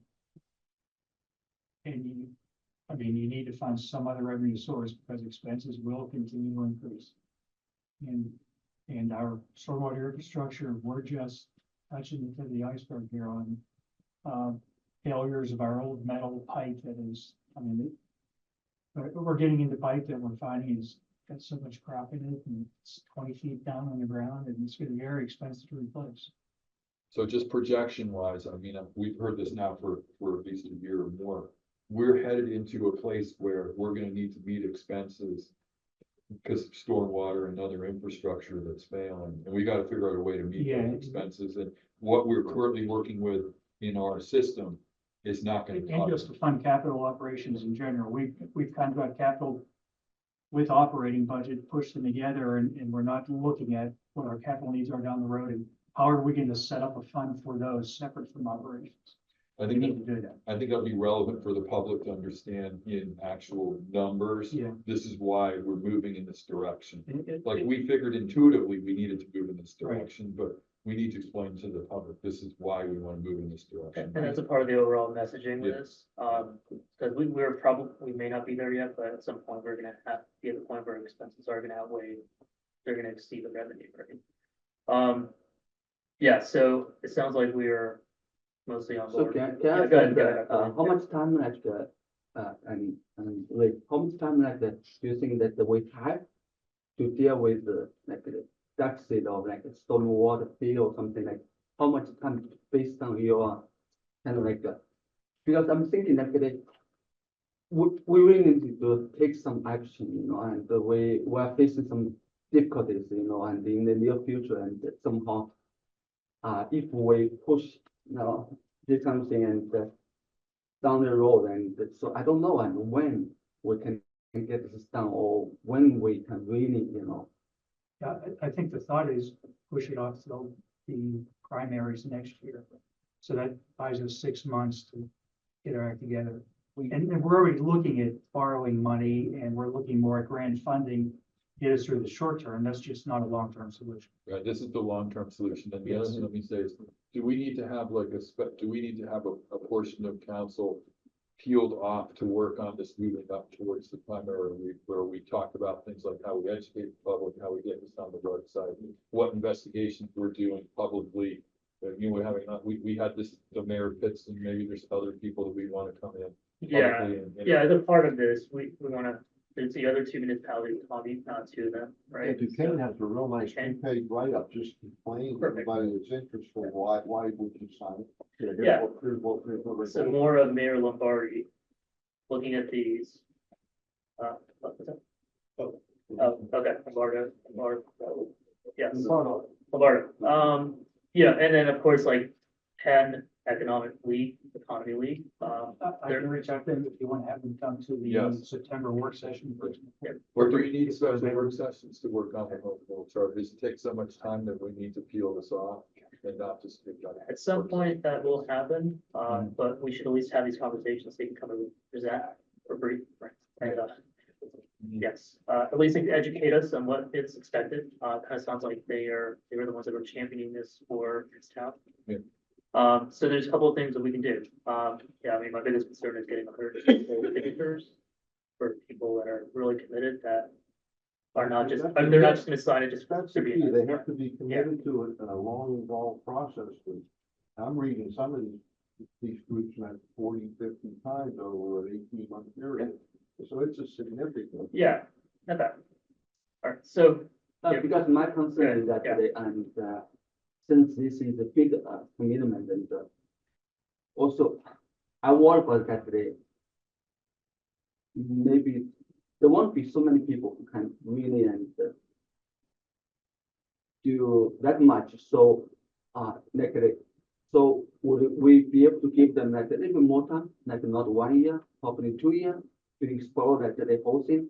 Because of my concern is that okay, we're sitting here, we ask some people to come over and talk to us about the,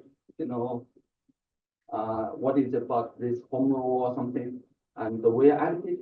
But I don't believe that the public and all community will hear that exactly the same thing, or they care about this kind of thing. So my understanding is that for commission is just like we have people who can connect information, who can kind of like educate the public, and then eventually, and we need to get the permission from the public, from the community to approve something. So this is why I don't want to push but if you guys agree, and we can, try another 6 months to see whether something will change, the public will change, and they will listen more to us. They will be educated, they will become expert. And yeah, please go ahead. yeah, I think the time would be used to get the 7 people, because getting 7 people in 20 days, that's part of the problem. Along with talking to the other municipalities. I mean, you're building the case, you're taking the time to build it. So, If we start now though, Yeah. we know we're gonna do it in the spring, now we have time to look for people that genuinely have their heart into it. and updating the website, having these interviews. I mean, there's a lot of things that we are gonna have to do, so this will buy us time to do that. At least get people that are committed to it. I mean, That was my point. I'm not saying whether I think we should be doing it or not. I'm thinking I don't really have a problem doing it, but just the way it's being pushed okay, was my bigger concern. Because I'm just worried I'm not gonna have the right, especially after hearing them. Like you said, you better have all those people on the trouble. One other thing maybe a question for Reach, directly related to this. I know we have CEC has been working on mapping, I think, some of this, and looking at the condition of storm sewers. So that's probably our biggest worry going forward, is just, do we have a sense where that's gonna be nice to put it, the reason I'm asking you, then maybe have an magnitude of cost.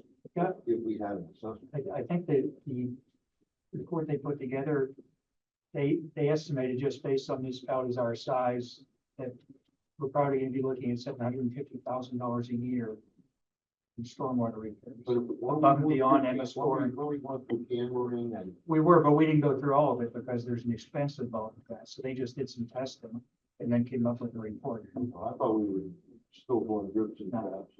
No, we just wanted them to do some testing so they could come back to us with a recommendation for a fee. So either way, this is gonna be a sunk cost every year of 750,000, maybe even more. And that's just to fix infrastructure that's failing, that's not including doing things to solve flooding issues.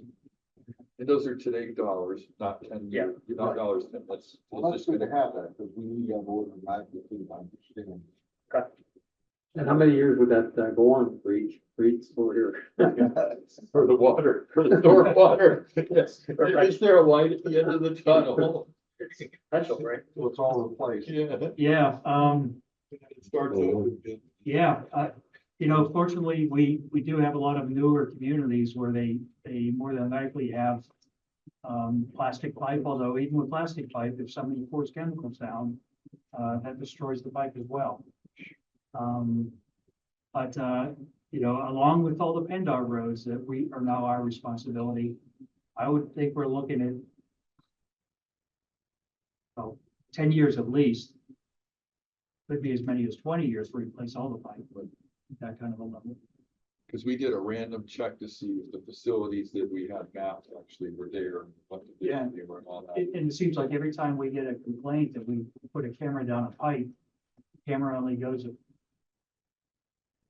20 feet and then it can't go any further. Pipe's no longer there and it's full of debris and Yeah. so, that's all over the place. Right.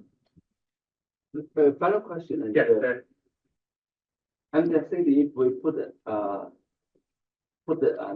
two on the ballot, and if we fail, but we can still do it next year, right? So doesn't matter. There is a, if it fails, there is a time period you gotta wait to do it again. One year or I a don't year? remember the amount of time, but yeah, you can't. you could just keep- There is a cooling off period just built into the statute. Yeah, because if, what I'm thinking, if it's just only 1 year, okay, because that for the public, and if you put that information on the ballot, and then somehow they will, kind of like it will raise the awareness of what's going on, and so they may pay more attention to, what needs to be done or something like that. So there's some information that they can help. even if we do put it on the ballot, you still have to have 7 people. That might be the other big part of the problem. Can we separate them? No. They have to be combined. Yeah, those two, should we do it and who should be on it has to be in one. But I mean, and I'm trying to think in legalese of how to structure this to undo it. And I think we got a couple of options, but one other consideration. So we created the TAC committee, which, by resolution, we set it up. We said they're subject to the Sunshine Act. They are not members of council. It's not a commission or a committee. It's sort of just created out of the ether. You could potentially, create almost a local government study commission task force or something like that. You can put council members on it. To Brian's point about having some entity that's gonna sort of get that leg up. So when it becomes time to circulate, petitions, maybe you've got 7 that are already into it, and then they circulate petition, or at least they can educate the people how to do it. So that's sort of one consideration. I don't think we'll have ready by the 21st, but in terms of, it's this council's will to push the ordinance that we just enacted to the May ballot?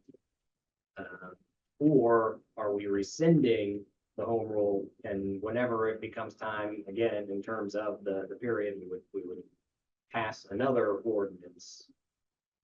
It does take a year or 2 years or something like that. I guess that's the sense I want to get, because I think if it is just a letter to elections division, a motion, to do that, to take action contrary to the ordinance we already have done, but we need a second motion to do something with that ordinance, to either rescind it and repeal it completely, or potentially amend it so that it effective May. I think there's some timing. We have to look and see if we could even do that.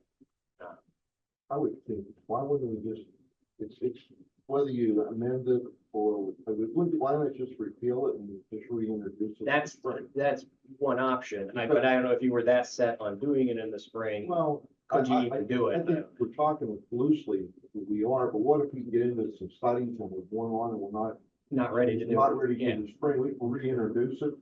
Yeah. And we're ready, assuming we're ready, right. can't we do it in March or something? Or- There's a timing period for 60 however days, many. 60 days. Yeah. I mean, we could have done it in, I mean, July was sort of the latest we could do it for November. We talked about it for the May in January, and that wasn't enough time to do it. That was 4 months. Later. So I think we'll have two motions on the agenda. One, to write a letter to Elections Division, asking them to remove this from the ballot. And then we will introduce a repeal ordinance. And we will advertise it and then vote on that in September to officially undo it. But if the county needs advance notice, Yeah. do that way. Third option, we could go away from our process. We could do a legal notice on the 11th or so and vote on the 21st on a repeal ordinance that has been advertised rather than being introduced or otherwise. Yeah, I know. Hey, this is what happens when, so you can, Which you prefer, which is simplest? none of them are simple. Okay. I mean, ideal if you're like dead set against it, it's best to have taken the action to repeal the ordinance. Same time you're sending the letter, works still to say, please hold off on it. We're going to pass an ordinance repealing it in September, but and the repeal ordinance is pretty basic. Cites what we passed and what we're doing it. And this is all a little different because this was not codified ordinance. This was a directory ordinance that was sent out. Now, so while we're doing that, can we talk about maybe forming a committee to study this that comes from the public that will be interested? Because I feel like, Tom's already alluded that if you can find people who are interested in being part of the committee to study the home rule charter or work on the, whatever we're gonna call it, then they're already standing there. And then when it's time, okay, they can circulate their nomination papers, they can work on getting the. I'm just thinking maybe just two birds with one stone as far as like, if you're gonna knock it down, then maybe we put a committee up to bring it back up again. I mean, I think it's probably too much to do for the 21st to have that, but we got a template with a TAC resolution. We just need to think, of who do you want on it? Do you even want it? I mean, or you could do just a commission or committee of council members. 3 people. Well, there's only so many runs are gonna run of the 7. I mean, I said I would do it. I would volunteer. I will definitely run if we go forward with this. All right, you want to maybe do that for September? Yeah. Okay, so maps for the 21st, it's a percent. Well, that's the thing. Do you want us to jump sort of out of order to advertise this ordinance repeal for August 21st? I mean, that's probably the cleanest and simplest in that you're bang, bang. It's repealed on the 21st and the letter goes out to the county. And do it the clean. 7 days. Yes, yeah, so I'm saying the 11th, you can get it in by Friday. Yeah, we know, Do the clean. I didn't even make all the work. No, but, hold on, they do want to know what we're going to do, so I just need to respond back. I'll take a personal cat. Okay. So we're gonna do rescind And knock it off. on the 21st. Okay, so I'll respond back to Dave Boyce and let him know that he's gonna do that. We are planning on approving this for the balance. They'll be getting the Formal letter. They'll get the formal letter. Informally, they wanted to know as soon as possible. Okay, that sounds like.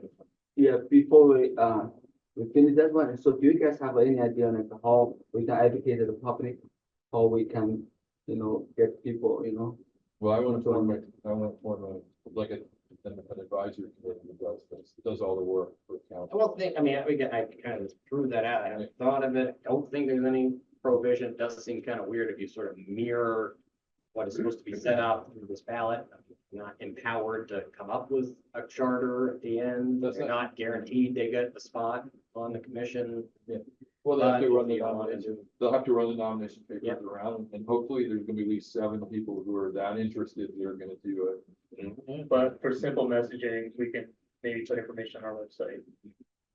That could be a start. We also, we're already a week late with our newsletter, but Do we have an write an article. If it's possible, that's one avenue. But if not, we can always just like a stormwater. Have a thing on the charter and then eventually. Twice a year. I'll see if I can put something together and run it by council by the end of this week. Just something short and sweet that lets people know we're considering this. Do we want to say that we're looking for people to serve on? Absolutely, let's use it as a publicity, absolutely. All right, we have a mailbox already, Yeah. an email box. Yes. And Duquesne has already written a letter, Yeah, I mean, so. look at Duquesne's web, they have a lot of good information. I don't know if you want a quotable quote from the mayor of Pittston, since we interviewed him or whatever in your article, or just that we've already talked to the mayor, you know. It'll just be a short and sweet thing, just introduce some people and Yeah. and reach out to us if they have interest. Yeah. And that goes to every household in, the boroughs. Good idea. I want to get them work out there and we have time to promote it. Okay, Matt, anything else regarding it? All right. Okay, all right, on to the next item, ordinance number 684. Yeah. On to the next item. So yes, you have heard the public comment. We have the transcript in the meeting packet. Several options. We did not postpone it to a date certain in terms of the motion to enact. Would have to do another advertisement. If we do pick the date, if it is as is, and wants to go forward. If there are desired changes to the ordinance, it goes back through a form of this process again. Both in terms of drafting, in terms of review by our planning commission, the county economic development, another public hearing, et cetera, et cetera. It can be referred back to the land use committee where it originally came. It can be referred over to the planning commission to spend more time, not just their review, potential drafting. It can be, called kill, no action can be taken. It's be an orphaned ordinance number. So I know you heard a lot of antis. I think a lot of them were confused about the impact of what this would do. I don't know if by the end we convinced people that it wasn't applicable to just somebody at their house who want to cut down a tree or two. It was targeted to development, but maybe not. Yeah, I actually received 2 calls after the meeting from people who had the wrong address. And the letters finally arrived from the post office after the meeting had been held. And one of them was a woman whose husband actually was a developer. He did a few developments in Franklin Park where they did indeed keep as many trees as possible. But she owns a piece of land that's heavily treed that she plans on passing on to her kids. And she's concerned that that property has a certain value right now for development purposes. And this ordinance is going to reduce that value. She wanted to make sure we understood that. That was potentially impacting her financially. Also, a gentleman with forestry background called to let me know that it's not as simple as the way it appears. There were a lot of things we covered, but just put it as an, for example, developer could come in and could keep the percentage of trees we want, but he may potentially keep the trees that are diseased and are going to die anyway and cut down the good trees. And we certainly don't want that to happen. That's not the intent of the ordinance. So there may be some things we need to look at with the ordinance to tweak so that we make sure we really get the outcome we're looking And, he said he would be willing to offer his expertise as well if we were interested. Wonderful, land use committee might want to talk about this. I have some thoughts that are on the positive side, things we can do here. I think we talked about trees like protecting stream banks and that, but I think that's already in the DEP or something already requires all the protection of. I mean, this was kind of crossing into some things that are already state or federal law that we're following as far as erosion and protection. But I still think that maybe the committee can get together and come up with something that. I think I said it, my focus is on what's the end result. Certainly we want to encourage everybody to keep every big tree they can keep. You know, sure, you don't want a developer. I would like to discourage it, but a lot of times it's going to be a vegetable disease. And I can't get the road in without removing that tree. And I don't know if we want to micromanage every little tree, but I do think we ought to encourage developers in some way, shape, or form to preserve any of the bigger trees. Who doesn't like a big tree? I mean, most people do. But to mandate it and affect the property value, I think that's an issue. So Brian, if you're open to it, I think maybe that committee can get together and we can take a look.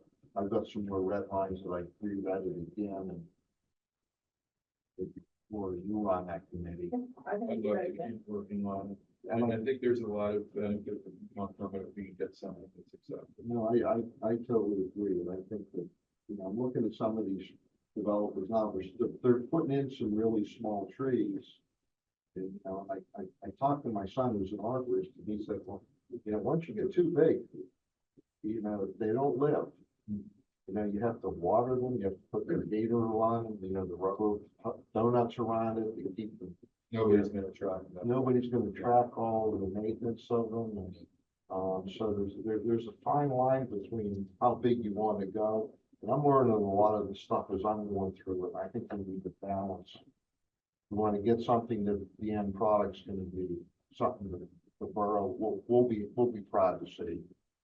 But I don't think we want to affect the land values in that process. And I think there's a way to do both of those things. I'm certainly. Okay. So where do you go from here, Max? You send it back to you? Let's send it back to the link. On your agenda, you can also, I mean, Allegheny County Economic Development had, I think, 3 comments. We'll pick those up. There's another, definitions. Can we get the name of that woman who spoke to whose husband is a developer? I think it was the mayor's idea to maybe loop in some developers so we can get their perspective and see how we can make the, Cooperate, make yeah. it work. Right, he's no longer with us. She's 86. I said, what told the meeting on Zoom? She said, I'm 86. I don't do Zoom. Well, you know, thanks. I certainly could. She was sharp. And, It's okay to do it. what I have talked about would be interested in talking to somebody who's a property owner with a forestry background. absolutely. So you think But someone with a forestry background, Yeah. there may be lots of things we're yes, not but thinking to get that other perspective to how they affect it, what we can do to still work with them and still make things happen. And also, can we actually get a report to kind of like summarize the concerns that the concern that the It's in the landowner had? Transcript. Transcript of that. Put up this summary. Yeah, it's in the. Yeah. Yeah, Again, some of the concerns, I think, for property owners, they didn't really understand, the messaging wasn't good. They thought that they couldn't do things on their property right now, and this is about developing the property and not just living on the property. But yeah, we can go through the transcript and we can pull out the concerns that were development related. Land use committee. especially about I remember it said 10 acres, like the land. That one actually, they feel like the landowner kind of like, raise this concern, why you said that, Exactly. Yeah, this one, I think that we should really, find a way how to deal with this. This is like something related to them. Yeah, just one of the comments that came up in that public hearing, the notification process. I know that we are required to notify, and we did make an attempt to notify a couple of days beforehand. just something we should probably look into when we do have something where we have an ordinance that we have to advertise in the paper. Maybe that triggers the notification. If there's an impact. Yeah, if you're looking, you're gonna have to, like every ordinance, would have to send out a letter to every resident of the borough every time you were to pass an ordinance. And that can get pretty expensive. Yeah, we'd have to, if it doesn't do it, we'd have to be very careful with the wording of it, so we don't. Yeah, just something to think through, because if we, I mean, a lot, I'd say like the majority of the comments, I did catch it up, I was kind of typing as we were going along, but it was the notification, so. And I think Max is right, we're not obligated to do that. I know, But this is such a targeted ordinance, it only affected 125 landowners in the whole borough. And I mean, as much as we legally have to put it in the paper, I've never read one of our notices in the paper, but I don't get things. We do also post our notices on the website, which we don't have to do, but we do that as well. Just post them out. No. It's just yeah, I was just gonna say, if we do send a letter, just try to do when we, when we introduce the ordinance. or whatever. I know it's not a requirement, but I thought this was a targeted, it affected such a few residents, we have 4,000 Yeah, that, landowners and it affected 125. exactly. That's what I was saying, like, when you have a targeted address, like, just something we should think through. I don't think you want to make that on us, but. Yep. Sure, like, region or trace. Yeah. Probably already is, but. Okay, so ladies, guys, go 21st. 21st. I think it's on 6 o'clock on the 21st. Yeah. Okay. Do we have any guest comment? And we were talking about guests, we have anybody comment? People do. Okay. Go to speak. Mr. Baker? Yeah. Mr. Baker is actually the Thank gentleman I spoke to. Thank you. forestry background. Terrific, thank you, Mr. Baker. My name is James Baker. I have 28 acres and live in Franklin Park. Yeah. The reason I'm speaking is I graduated from Colorado State University in May of 1980 with the Forest Management Science, Bachelor of Science in Forest Management Science. Yeah. And I worked internship and worked for several years with Timber Inland, one of the world's largest landowners and timber producers. And I can tell you this, in very quick, it won't be long.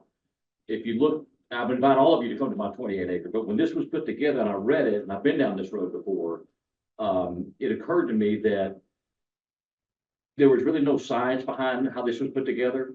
It seemed like a template to me. It didn't deal with the topography of Franklin Park, which is either steep or steeper, very little rolling. The trees, Franklin Park is, and I spent a lot of time looking at aerial photos and doing analysis for Temple Inland. And my job was cruising timber and assessing forest ecosystems. And what everybody wants, if you're in the timber business of any sort, a board or an owner or a timber harvester, you want the most valuable timber because the perfect ecosystem in a forest produces the most valuable timber. And the perfect ecosystem is what you're all looking for. You want to protect your air, you want to protect your water, you want to protect your soil. And that's the outcome that everybody wants. That outcome means you have the most valuable timber that there is. And so to get there, the technology is so advanced now than what it was when I was coming out of school. With aerial photography, and they can assess your forest lands without a terrible amount of expense or time. And you can find out where your good trees are, where your bad trees are. And I can assure you in this township, you come to my acreage, you will find more diseased trees than you do good trees. This is an area that was highly agrarian years ago and is now turned to residential. Over that time, there has been very little deforestation and a tremendous amount of forestation. There's more green here than there ever was. And there's less deforestation through either wildfires or cutting. And the lack of timbering has resulted in these massive trees in these woods that are massively rotted. And for those of us that own large tracts of ground, you would not imagine the amount of time, expense, machinery, equipment, and that we go through to maintain our forest. As they fall down, as they tear down power lines. And I'm gonna give you a good example. In that storm before last, they came through, I had about an 80-foot cherry tree that was as big around you, two of us can put our arms, that looked like a beautiful tree, one that you wouldn't want to have saved here. That tree fell down and tore down 2 power poles and a power line, and upon the other, it would have torn down 2 buildings. That tree, the first 8 feet were diseased. Would you want to save a diseased 80-foot tree? Yet on a 28-acre parcel, yet on a 5-acre parcel, where there are 10 beautiful, perfectly healthy trees and not address those in the ordinance. Listen, they can be done you can assess this whole situation very easily by bringing the right people into the room and putting the right science to play, involving this affects a small amount of people in the township, as the gentleman said. And I can think anybody, I know some of them, nobody wants to clear cut their land. But we do not want to have something taken from us until we understand the value of it, the science of it, and how it's to be done, in the proper manner. And it can be done so easily with the technology available today. So can you come to our land use committee meeting and help us when we're working through these issues? I don't hear well, so you're gonna have to speak up. Can you come to the land use committee meeting that we're scheduling at 6 p.m.? I'd be more than happy. Make sure that we get And invite out to. Tim Phillips has I know my name there. Yeah. So, Thank you. Thank you. Thank you. No, thank you. We appreciate the input. Yeah.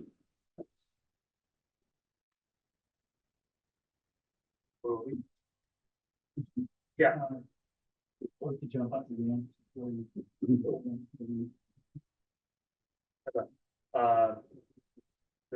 the agenda, and let's not go.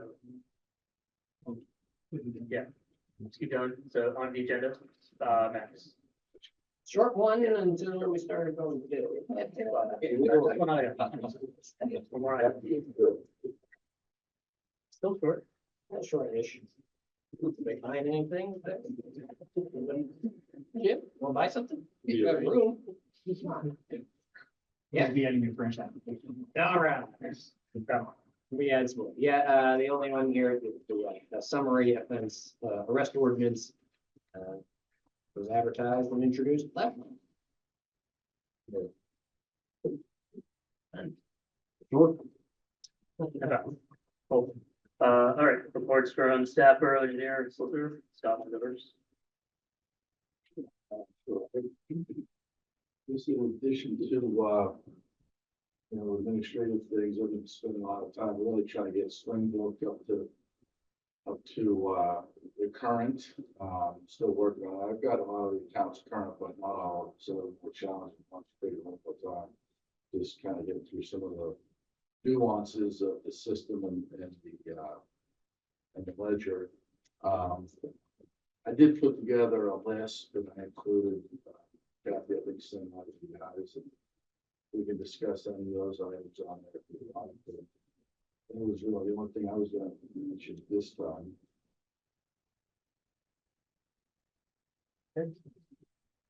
I saw your list, and the list was real clear, so good. I went through the report. Sounds like you're getting your feet really wet, Doc. Yeah.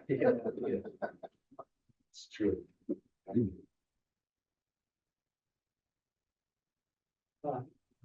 good. Yeah, so that was, so it was in the awesome. Just out of my report, just want to let you know that, we're scheduled for milling, on, next Thursday, Friday. That'll be on Sandhurst Drive. Section of, King Charles Drive, King Edward Drive, and a short section on, King James Drive. That's gonna be, milling Thursday, Friday, and then probably weather permitting, we'll be paving on following Monday, Tuesday, Wednesday. It should take us about 2 to 3 days to finish it over there. The only other thing I have is, talking about trees. We've had quite a few trees falling in the borough the last, it's there like every day where we get trees now somewhere across the road, different places, that all clean up on trees. So, other than that, that's all I have. If anybody else has any questions? The Ingomar Heights Road, they just saw the patch today when I drove by. Was that the water authority doing what we asked them to do, or did you do that? Ingomar Heights? Yeah, there was a big patch that was taken out of the factory and done. You talking one right, across from Meadow there? Yeah. Yeah, there was a sinkhole there. Yeah. They patched it. They did a temporary patch. I'm gonna stay with them to make sure that they get back to it. So they probably just put some material in. They put material in there probably fully get back. And a lot of times they takes them a little while before you get back in and do the final paving part of it. So, Is there, you say Sandhurst on Thursday and Friday, so tomorrow, Thursday or next Thursday? next Thursday, next Thursday, Friday. Gary, I know we've had some plumbing issues over at the rec center. that's something we need to look more into? Is there more problem over there that we're gonna need to get into eventually? Over, you talk at the activity center? Yeah, sorry. With the football.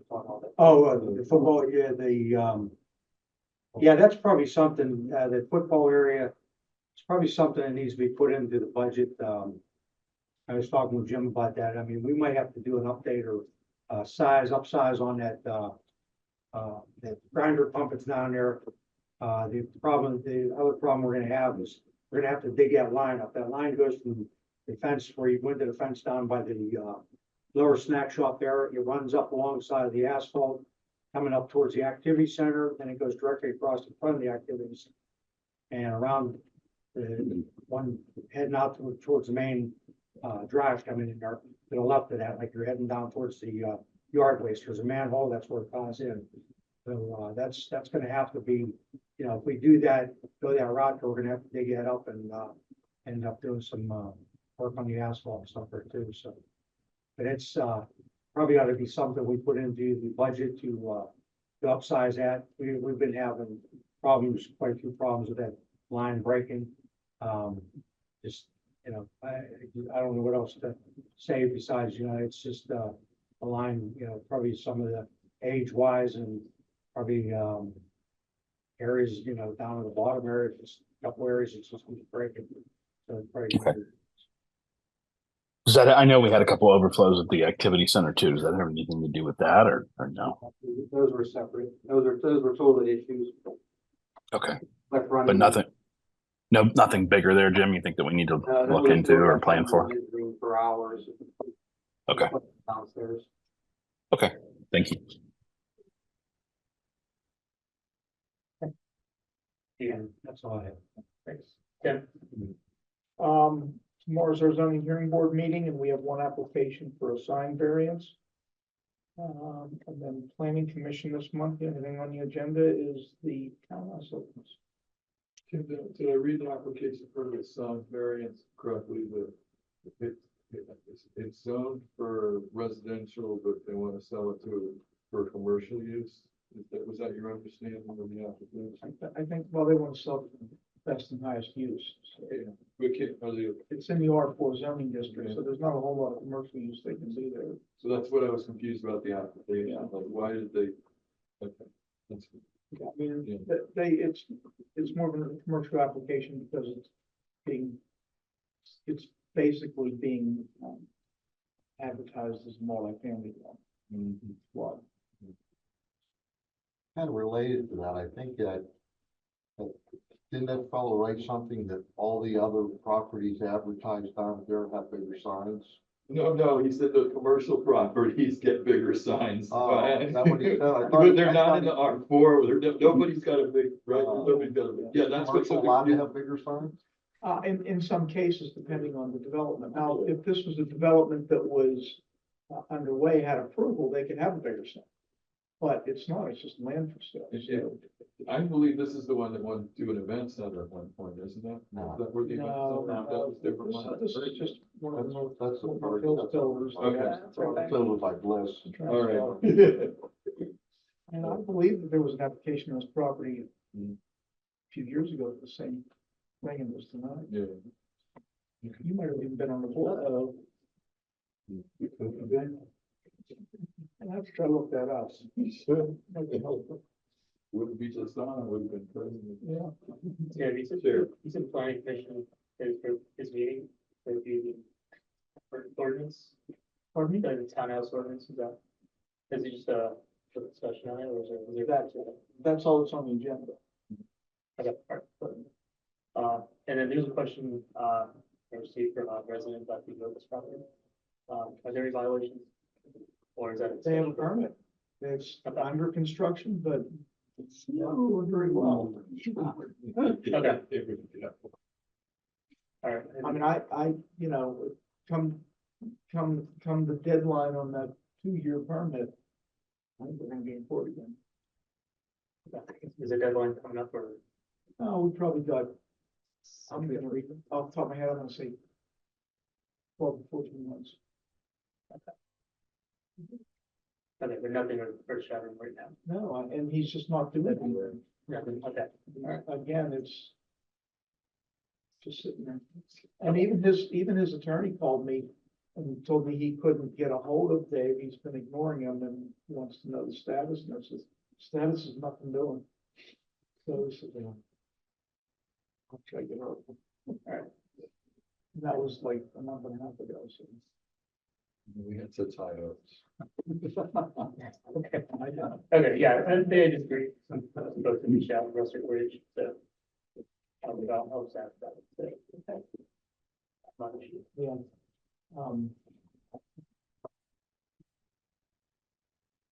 Okay. Yeah. Stanley, same. You have my report there. We are in the last week of sports camp. We have one more eco camp next week, and then we're into fall sports season. The exception being football, who has already started and is extremely busy this year already. So the parking down at the pavilion is going to help us a little bit, but we're probably going to want to explore other options as well, because we were already full. That was last Saturday, the first scrimmage. We were already out of parking. So moving forward in Blueberry, we still have the same issues of accommodating parking for sporting events, really, within the park, because that was there wasn't even baseball happening when that scrimmage was, and we're still out there.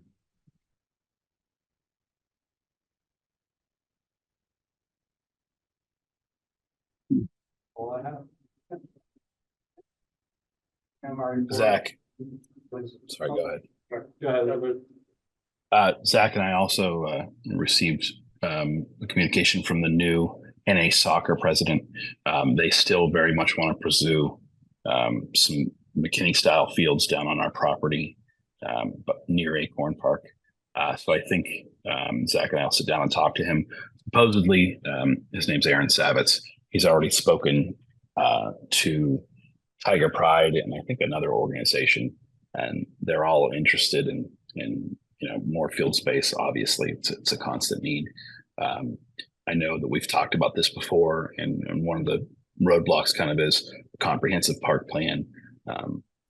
So Zach and I will talk to him and report back, and we can kind of go from there. But I know they've had significant funds set aside for a while now. I'm afraid if we drag our feet too much, they may look elsewhere. So I would like to talk to them, and then all of us talk and see what direction we can go in here. And Tiger Pride is seen a large resurgence in football for a few years there, especially around the COVID time and concussion times. Contact football really dipped. This year they have 6 full teams. So they have 2 in each one of their age groups, which is probably the fullest they've been since maybe 2018. They have more fields down in the meadow than they've ever had, and they're probably still going to be using the stadium at the same time. So we're trying to space them out so that we have in and out at the park, but they are just a very busy organization, and we are their only place that they play within North Allegheny. So they don't have football fields in Marshall or McCandless or anything like that. They only operate out of Blueberry at this point in time.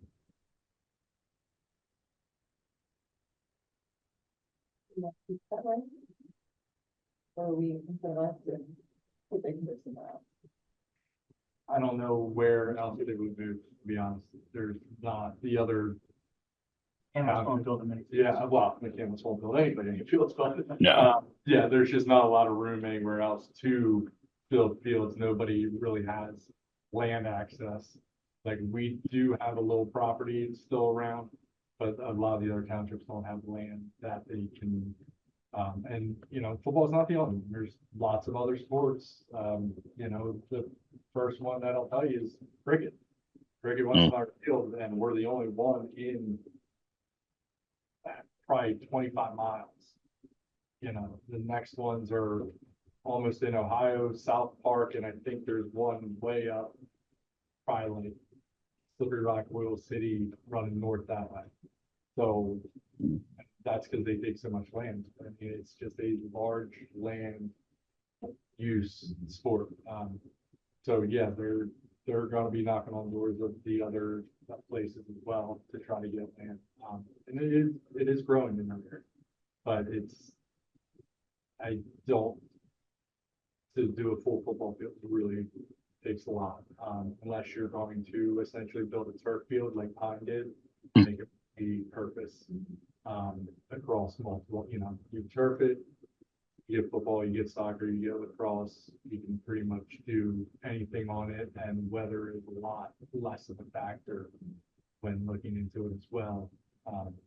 Because we don't have to wait for it to train off, which after this, you know, we see what baseball especially looks like after hard rainstorms around here. Anything natural like that has a wait period to get back on it, unless you want to destroy it for the season. I think the thought of it was basically an open field. Yeah. That people could draw up for soccer, or they could draw up football, or whatever they want to do with it. Not like a formal baseball diamond kind of thing. Yeah. Multi-purpose. Yeah, like McKinney, Laura, if you've been over there, I'm sure you have. Especially those fields, the first fields down on the left. I mean, it's just a big open field, and they can get 6 people on that lower field, 6 soccer teams practicing at the same time. And then they have the upper fields too. But you know, football could certainly practice there. Whether they could have games or anything like that, I don't know. But it wouldn't be a bad idea to relieve some of that football pressure on Blueberry if there's a way to get that done.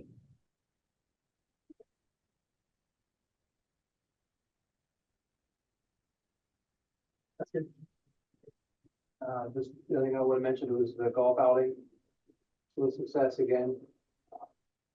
You know, more people than we had in the last few years. So that was good. I will talk with them about, you know, next year's. I know there was some discussions on the menu wasn't nearly as put together as it had been in the past. So I will discuss that with them a little bit, and some of the things that were missing. But other than that, I think it went well. Yeah, you guys did a great job. Also mentioned under parks that we've started to work in Acorn Park. There's now a gate up and the playground is gone. I saw the frog is saved for now. Yeah. Sitting there. So next up is tree removal next week. And we did send letters out to property owners all throughout that area. Only got one response that I forwarded to the council, and that person's appreciative of what we're doing. And that letter did say that we were cutting down 75 trees. So people do know that. But the hope is that we get trees removed next week and the asphalt removed the following week. And then have the general contractor roll in and do their work the week after that. We do have a pre-construction meeting next week with the general contractor. Get the ball rolling.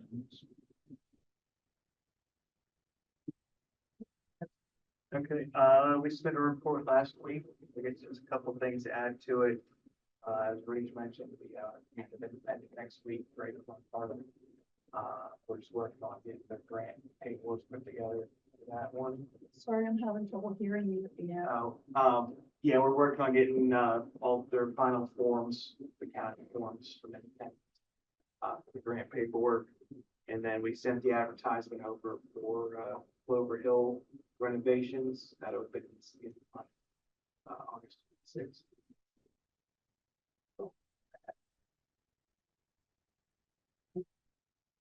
Just a couple things to mention from our report. The Matterhorn project is continuing to proceed, I would say, in a steady manner.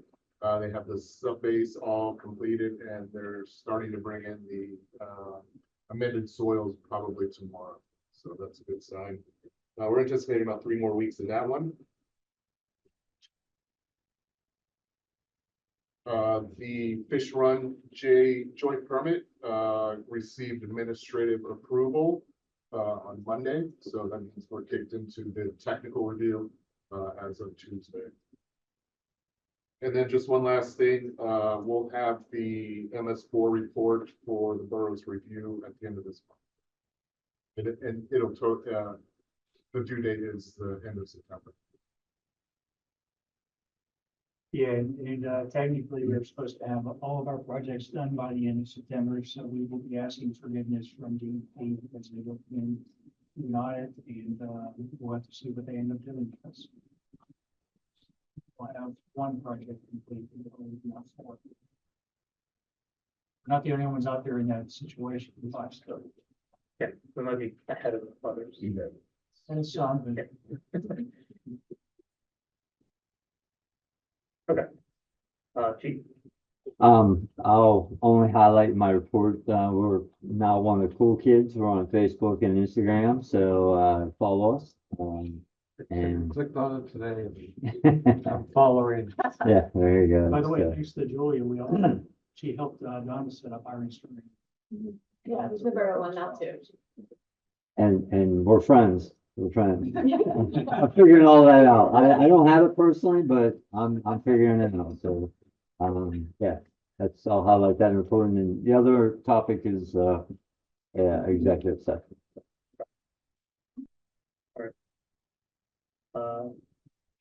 Do we want to hit it back? Well, do we need to keep everyone or? If you wanted to, hold there. Just hold Tim and we could jump right to the Holmes Drive if we, everybody else can leave now. Thank you. Yeah, we probably want our LSSC engineer to stay for just this. We'll be quick. topic. Okay, everyone else, we're open to like, head out if you want. Yeah. Thank you. Okay, and then we'll circle back. We get the flag. That's all. Thank you.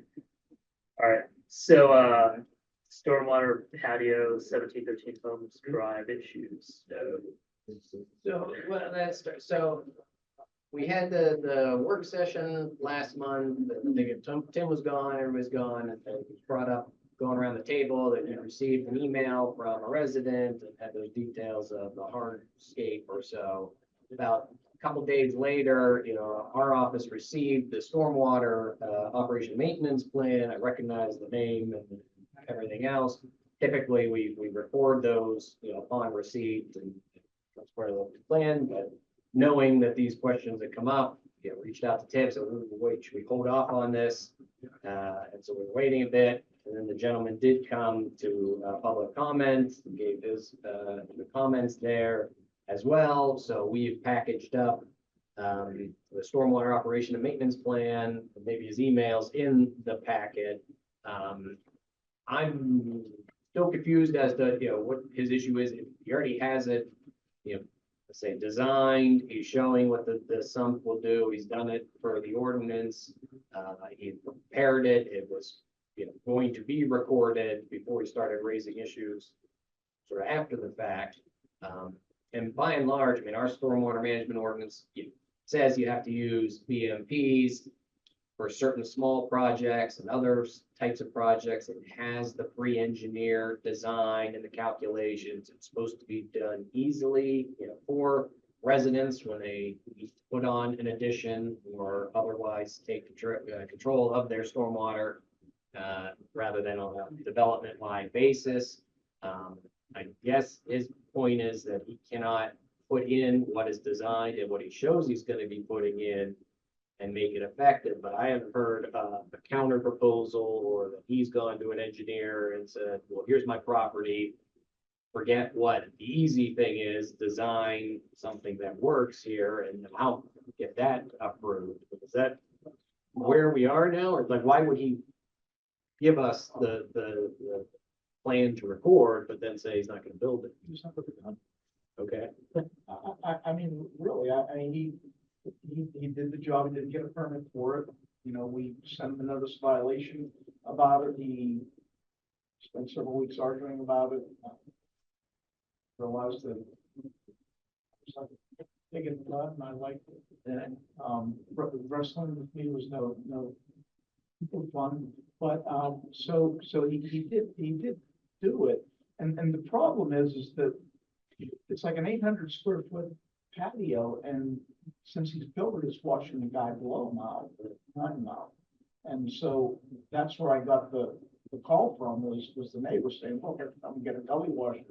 I'm getting washed out here. So, you know, and he's still having that problem. So I don't know, I think what he wants to do is he wants to put all that down the storm drain. It's, and we don't let anybody do that because we don't know whether the facility in that plan is capacity or not, because that plan was developed under a different ordinance. So our ordinance now is more stringent. And I've always made an option for people, look, if you want to investigate the stormwater system and you tell me that it's adequate, that your little bit of water is adequate, you know, will adequately be addressed in that, because there's still capacity on that. But obviously that would be, you know, a big, significant thing. So, you know, I know he wants forgiveness, but I can't give it to him. It's going to have to be somebody else. We really don't have a variance process for this that's been well described in the ordinance. There is some verbiage in there, but it's sent to the county and the county, I don't talk about it. So Tim, this site that this resident has, I've been to the site, so I think so I see the gully, the washout, what's happening. I think I mentioned this is one of those sites where it's like rock, like you can't really like dig a something, whatever that thing could be digging. Well, and what are you doing this? I mean, that's why the ordinance regulates the amount of rainfall that it has to control for these small projects. And we give some in the ordinance, some examples that people can cut and paste, design professionals can cut and paste and lay a plan out. But that's not the only option there. So, you know, when a design professional gets involved, he should be looking for alternatives. And if our proposed methods aren't working, then he needs to help something else. And that just isn't being done. So the thing of it is we don't review these plans for anything other than completeness. You know, whether they work or not, we don't know. So if somebody installs this after a guy has put a seal on it, on a shingle on it, and there's a problem because it doesn't work, it's not sized properly or whatever, then our thing is, well, you know what, it's a matter of record. It may not be designed properly. You can have somebody take a look at that. It's an issue between property owners. Because if we were to send this to the engineer for every one of these, I get half a dozen of these a week, easy. So, you know, that's gonna be thousands and thousands of dollars for building a 100 square foot roof over a deck or something. So, you know, and I'm not a design professional, so their calculations, I don't know if it's supposed for me. I'll figure that out, but it's not feasible to charge them an application fee that covers the engineering. no, I mean, you know, first of all, it'll probably be wrong. So there'll be $300 to $500 spent just to review and review letter being stripped back to the borough, and then I send them, and they'll have to revise it. So by the time you're done here, every job's going to be at $1,500 up front. You know, for something that's maybe 4 weeks per week. And so we've never done that.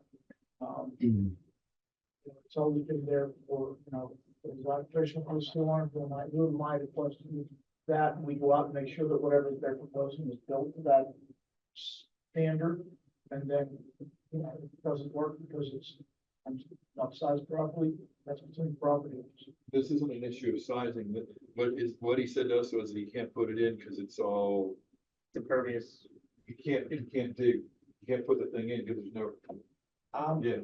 So the engineer needs to come up with something. I think that's. So isn't the engineer in this case recommending looking into the Sure, that's no solution. I can do that. I can tell you. yeah, I know, but if you have an impervious lot, what do you? Well, Did he do soils testing? I didn't see any evidence. It's a rock wall. I don't know. I mean, look, there's gonna be more of these coming up, so I'm just wondering what. Well, the thing of it is right now, I can tell you, I think we're getting a lot of garbage from these design professionals, because a lot of these guys are saying, well, this is a big yard. It takes up, give me all those calculations, this much water, so we don't need any involved. We just have to maintain it like that. Problem is that, 10 years from now, I'm not gonna be here to remember that. 'Cause I'm not gonna be here. I may remember it, I may not, I may be at home, but, it may be, Yeah.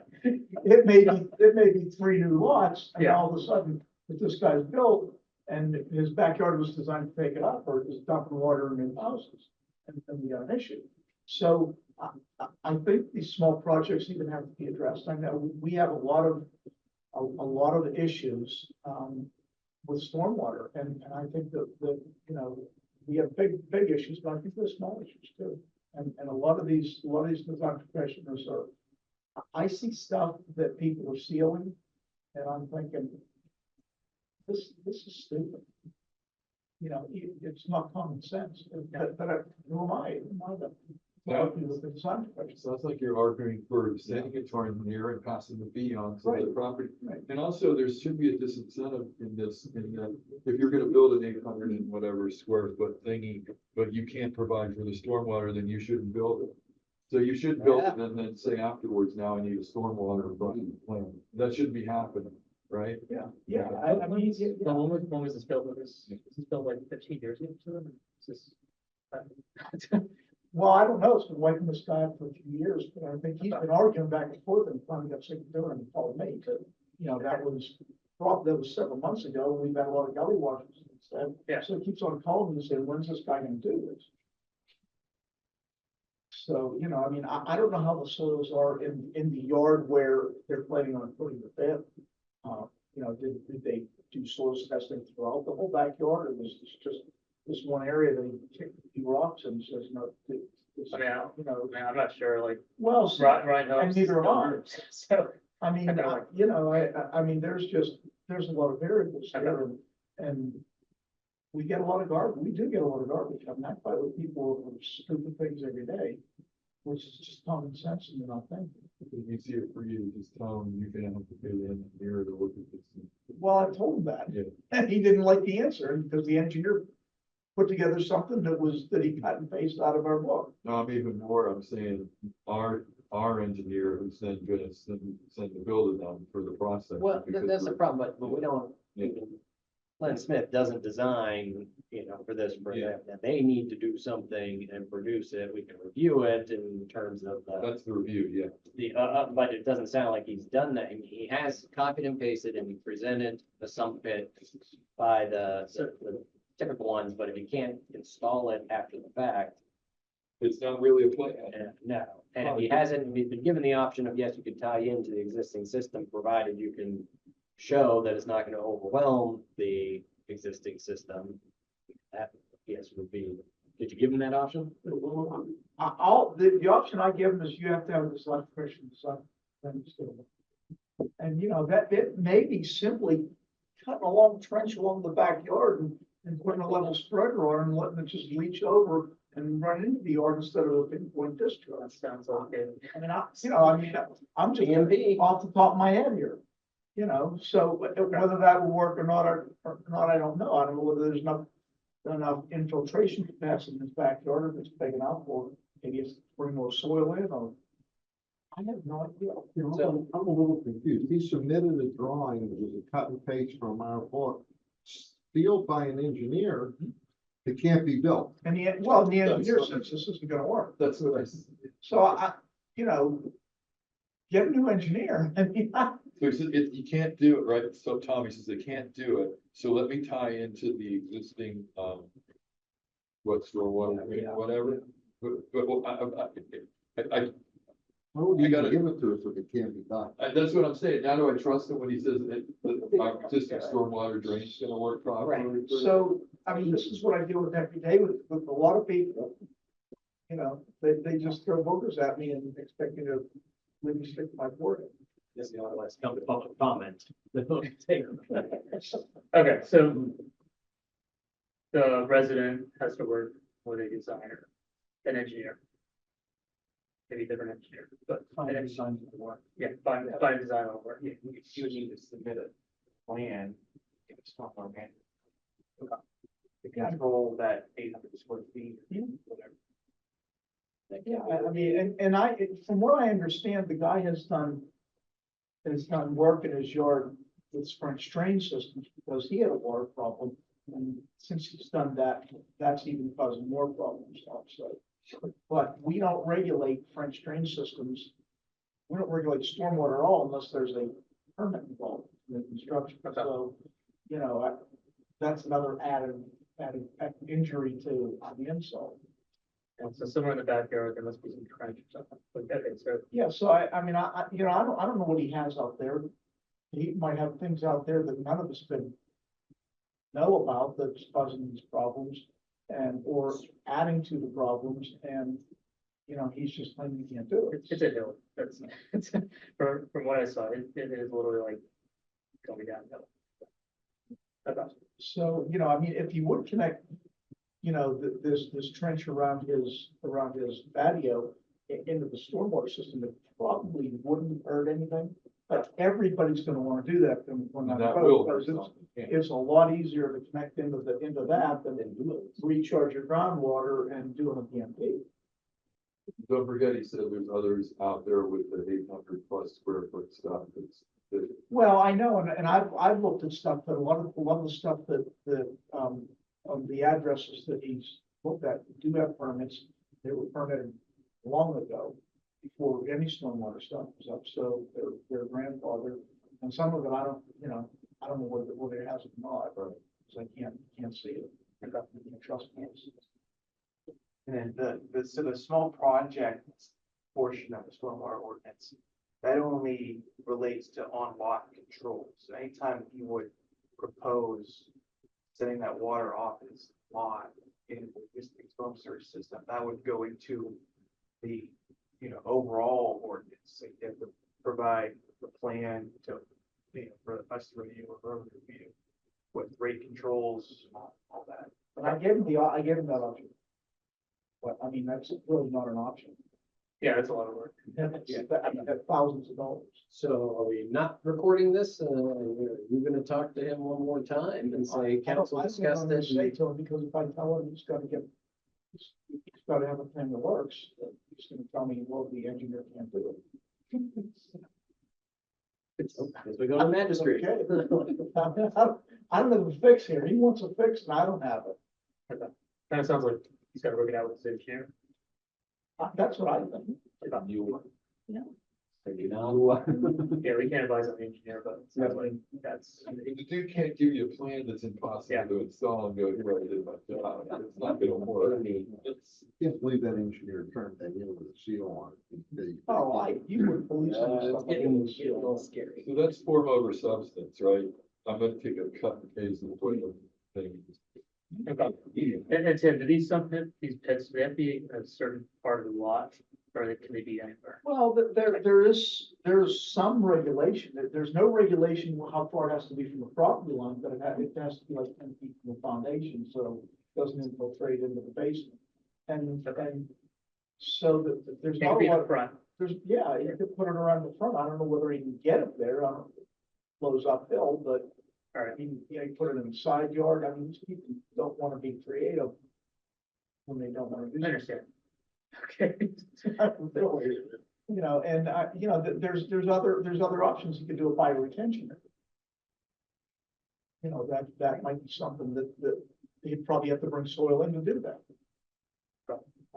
You know, and it's gonna be more expensive than I mean, this thing here, if he can dig in the ground, it's just gonna be a little excavator and it's gonna be a hole in gravel and some pipe. And everybody wants to do that because That's cheap as yeah, yeah, but not every lot allows. All right. So not recording. Yeah, that sounds like we're not recording. I'll hold on. And Okay. All right, are we good on this? So you want me to let him know that he's gonna have to have an engineer create something that works? Hey, engineer. And our engineer, and engineer. An engineer. Been reviewed by council. This is public comment requested. Sounds good. Okay. Anything else? Free to go. Yeah. Thank you. See you all later. Have a good night. See it. Want to go back to that? Yeah, all right, we'll go back up to the NFPAA second payment, 24K. All right, so is it just coming up for payment? This is the one we're just spreading it out over the year. Making 3 payments instead of 1. When's this due? Well, I think we did a budget for it and we've been doing it. Oh, we did budgeted for the full amount, but council decided earlier, let's do it in 3 so that we can see if we can use that as some way to. What's the question, with all the turmoil, are we still gonna make the payment? That's the question. So the board meeting's on the 19th. Luke, you're on. I'm gonna go to the board meeting. Yeah, I'm here. Okay, so I haven't seen it in my email. I don't know if you've seen it, but we're supposed to get some presentation, Chris. Pine has requested some information, financial details, like what is your 5-year plan? Like 3, 5 or something, operating plan. How much, there's something else, like how much does it cost, like how much does the service cost? The metrics, like I haven't seen any of that information. I don't really know the other townships very well. So what do we want to do here? Do we want pressure by delaying this or? I mean, my opinion is since they haven't even gotten this to us yet, I think we delay it at least a little bit. Chris kind of, if I remember correctly today, he promised we'd have that shortly, and that was a couple weeks ago. Yeah, when did we go to that meeting? It was June, right? So he said they need a month. Yeah. We need a month to like provide it. So, personally, I feel like this information they should have at hand. It's basic financial data. So I'm not sure, you know, what is it delay here? So like, I mean, I agree with you. I don't see a harm delaying until September. We can put on the September docket. Yeah. Maybe this can like provide the, I don't know, atmosphere of we're putting pressure to provide this information. Whose deadline is that? The August deadline? Our internal. Our internal, We yeah, set just it our, ourselves. yeah. Do they have any knowledge of that? Did we tell them this is gonna be the time that we're gonna send the checks? We told them we were splitting the payments. So Or we we're don't not tell gonna- them when? Yeah, exactly. So will they even notice that we're just not, Right. that we just withheld it? I mean, no. I would imagine they kind of keep an eye on this kind of thing, but officially, I don't know they'll notice. So at this point, if we're withholding the payment, it's to have the ambulance authority just provide us with the information? Everyone.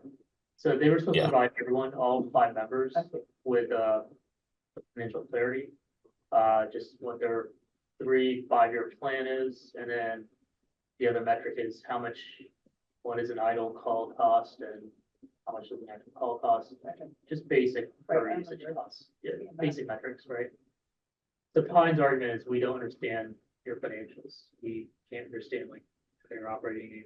I can't follow your financials. So that Have was we kind of had like trouble getting information we've asked for before from the ambulance authority? Sometimes it's slow. Yeah. We haven't really asked for anything. We've also been far more active than any other municipalities. We've had them attend our budget meetings, for example. Right. Yeah. So I just don't know if I see any point in, I mean, I don't care if we delay it or not, but I don't see if there's any point in that, because it's our own deadline. They don't really care or know, right? And Where's I- the impact, right? Right, Yeah. I don't, and I also think we made this obligation, I know we're still gonna pay, but I think we made the obligation to pay. I think we should pay it regardless of what they're doing unless they're in breach of something, and regardless of what the other municipalities are doing. Do we pay now or should we delay it? So I think, could you make the presentation to the board meeting where I'm saying, hey, we've got this payment, we're holding it up, we're just waiting for this information before making. That's all, That's what I think, simple. right? Yeah. Yeah, that's a better Really approach. straightforward. Yeah, We're expecting the information. Yeah. As it's been sent out. yeah, that will trigger the payment. Once it gets- Where's the information coming from? Who's supplying the information? From Chief Dell. Chris Dow. Yeah.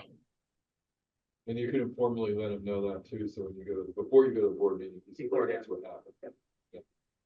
make their financial position look worse if they don't have $24,000 right now and they're. It does not provide payment. Well, actually, I'm gonna, If everyone doesn't look like it, it's painful. Never So, be- I was looking at it and said, oh, on you back. our numbers are a little, Well, that's okay. 24,000, not gonna swing it. Yeah, they get about 4 million in revenue a year, so 24,000.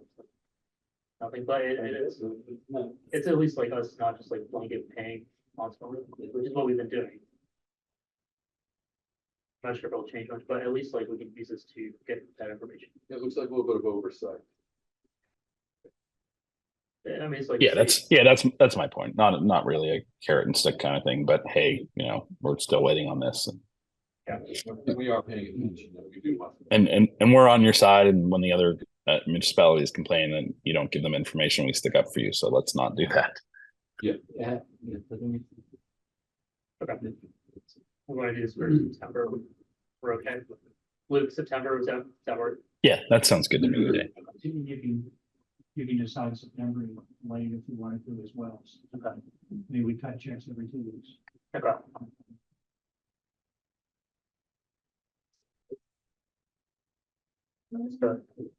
It's like a motion number first, yeah.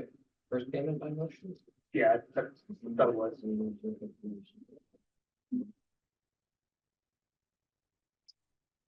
Okay, all right, got that. Reach, now we're on the answers. Yes, the first one is request for park or field naming rights that we received from a resident. And there's no precedent for this, right? No, We had the one request for the that was different. That was, they weren't gonna pay us for that. They just wanted to That's, name it. Blueberry Hill. yeah. Yeah, there was a request a while back. Yeah, we remember. The mayor set them off, I think. Yeah. All right. Yeah, I mean, and can have them, should have guidelines or standards, they can cause more headaches than worth. One example was the Cecil fight over a giant rock that somebody put in the park and over like a deceased former manager or something like that. It became a huge fight. Big problem. People didn't like who it was being named after, but other people were using it advertising purposes. So, something you want to look into, you should have some guidelines and some standards, and at least in terms of at least for my like alumni magazines and renaming of buildings, particularly if you went to school in the South, it put some time periods on. It's not a permanent naming, and it's subject to review by a committee every 50 years or so. I don't know about park naming rights. It's kind of like in a read. Yeah, this is not, You get it for, and you get used to it for a while, then you change its name in 10 years or 15 years or whatever. I mean, the money is to pay for the, I what can't- do you guys think? Like, what does everyone think? I mean, what kind of financial position are we gonna be in? Is this something we're gonna need to look at? And I'm sure this, yeah, sure there's conditions. Yeah, the same. Okay. Yeah, he's been heavily involved in cricket for a number of years.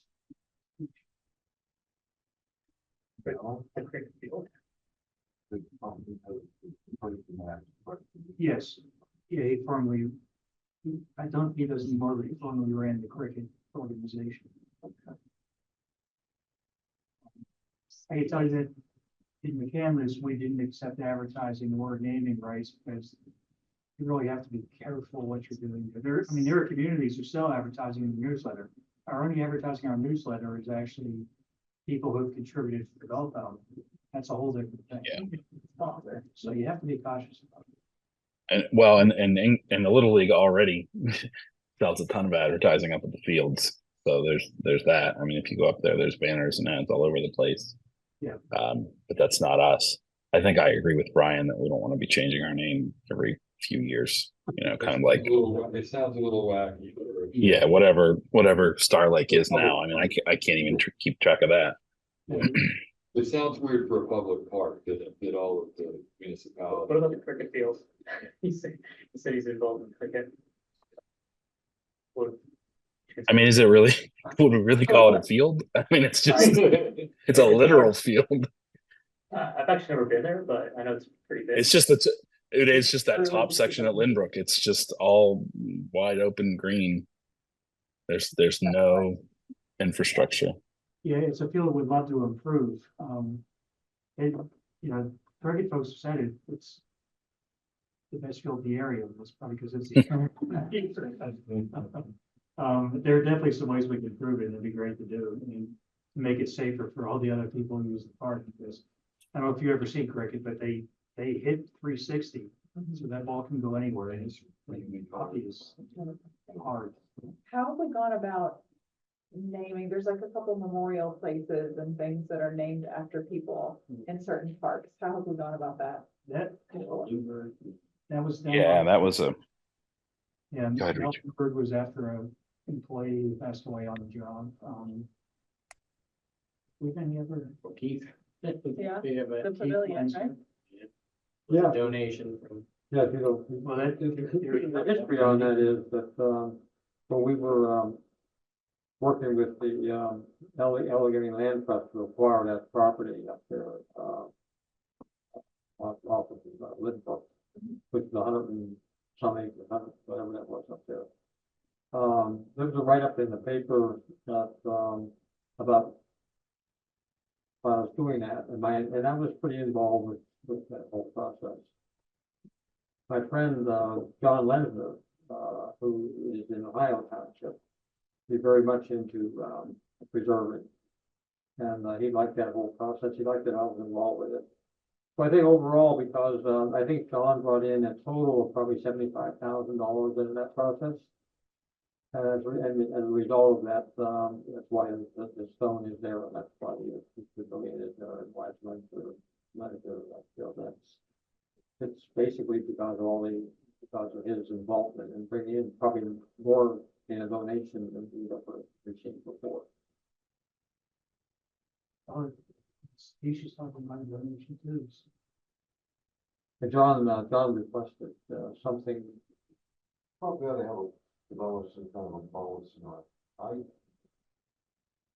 I have some thoughts on this particular donation that I don't want to share publicly, but I'm happy to know something about the individual from the past, and it's not favorable. If I remember the story, but I'm going back to the 1990s. Yep. Do you have any recollection of that, Max? Yes. So I'm not saying that things might not have changed for him since then, but there were some issues that weren't real. I wouldn't want to tell him really. Someone wanted to, or she died. There was not good things here. That being said, I still think having a policy on how we'll handle this might make this more of a black and white thing rather than subjective. Okay. Yeah. Any policies? I think we could start looking digging around in. at municipalities and see Yeah. what they have, and I can do some digging around. I'm sure there's some memorial ones, just here's the process, and if that one just came up, and I said, oh, that's the only time it's gonna happen, but let's keep happening, and this is second time you get the policy. Yeah, okay, so let's see if we can find some policies or guidelines on this, and he reaches out and say, what needs to it. I'll let them know. Yeah. All right. Okay, next item, the GTF grant window opens August 15th, closes August 31st.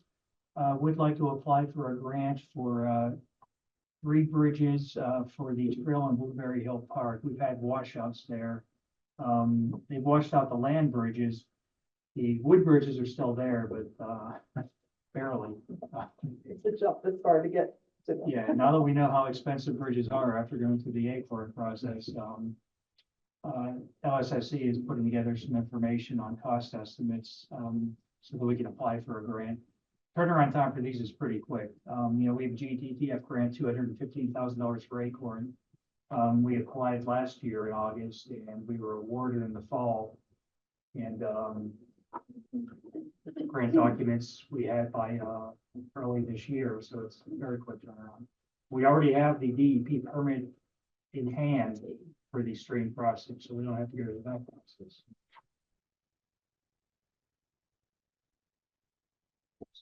Once okay, we'll begin on the agenda and I'll get some cost estimates so we can include in the motion. Yeah, awesome. Okay, all right. All right, before some council mayor, we're getting there. Coming to me first? Sure. Well, I thought you called me. I want to thank Max. Max came up to our Pennsylvania State Mayor's Conference. He's one of our principal speakers. He got rave reviews and thank you, Max, for coming up and talk about legislative matters and matters that report that affect mayors.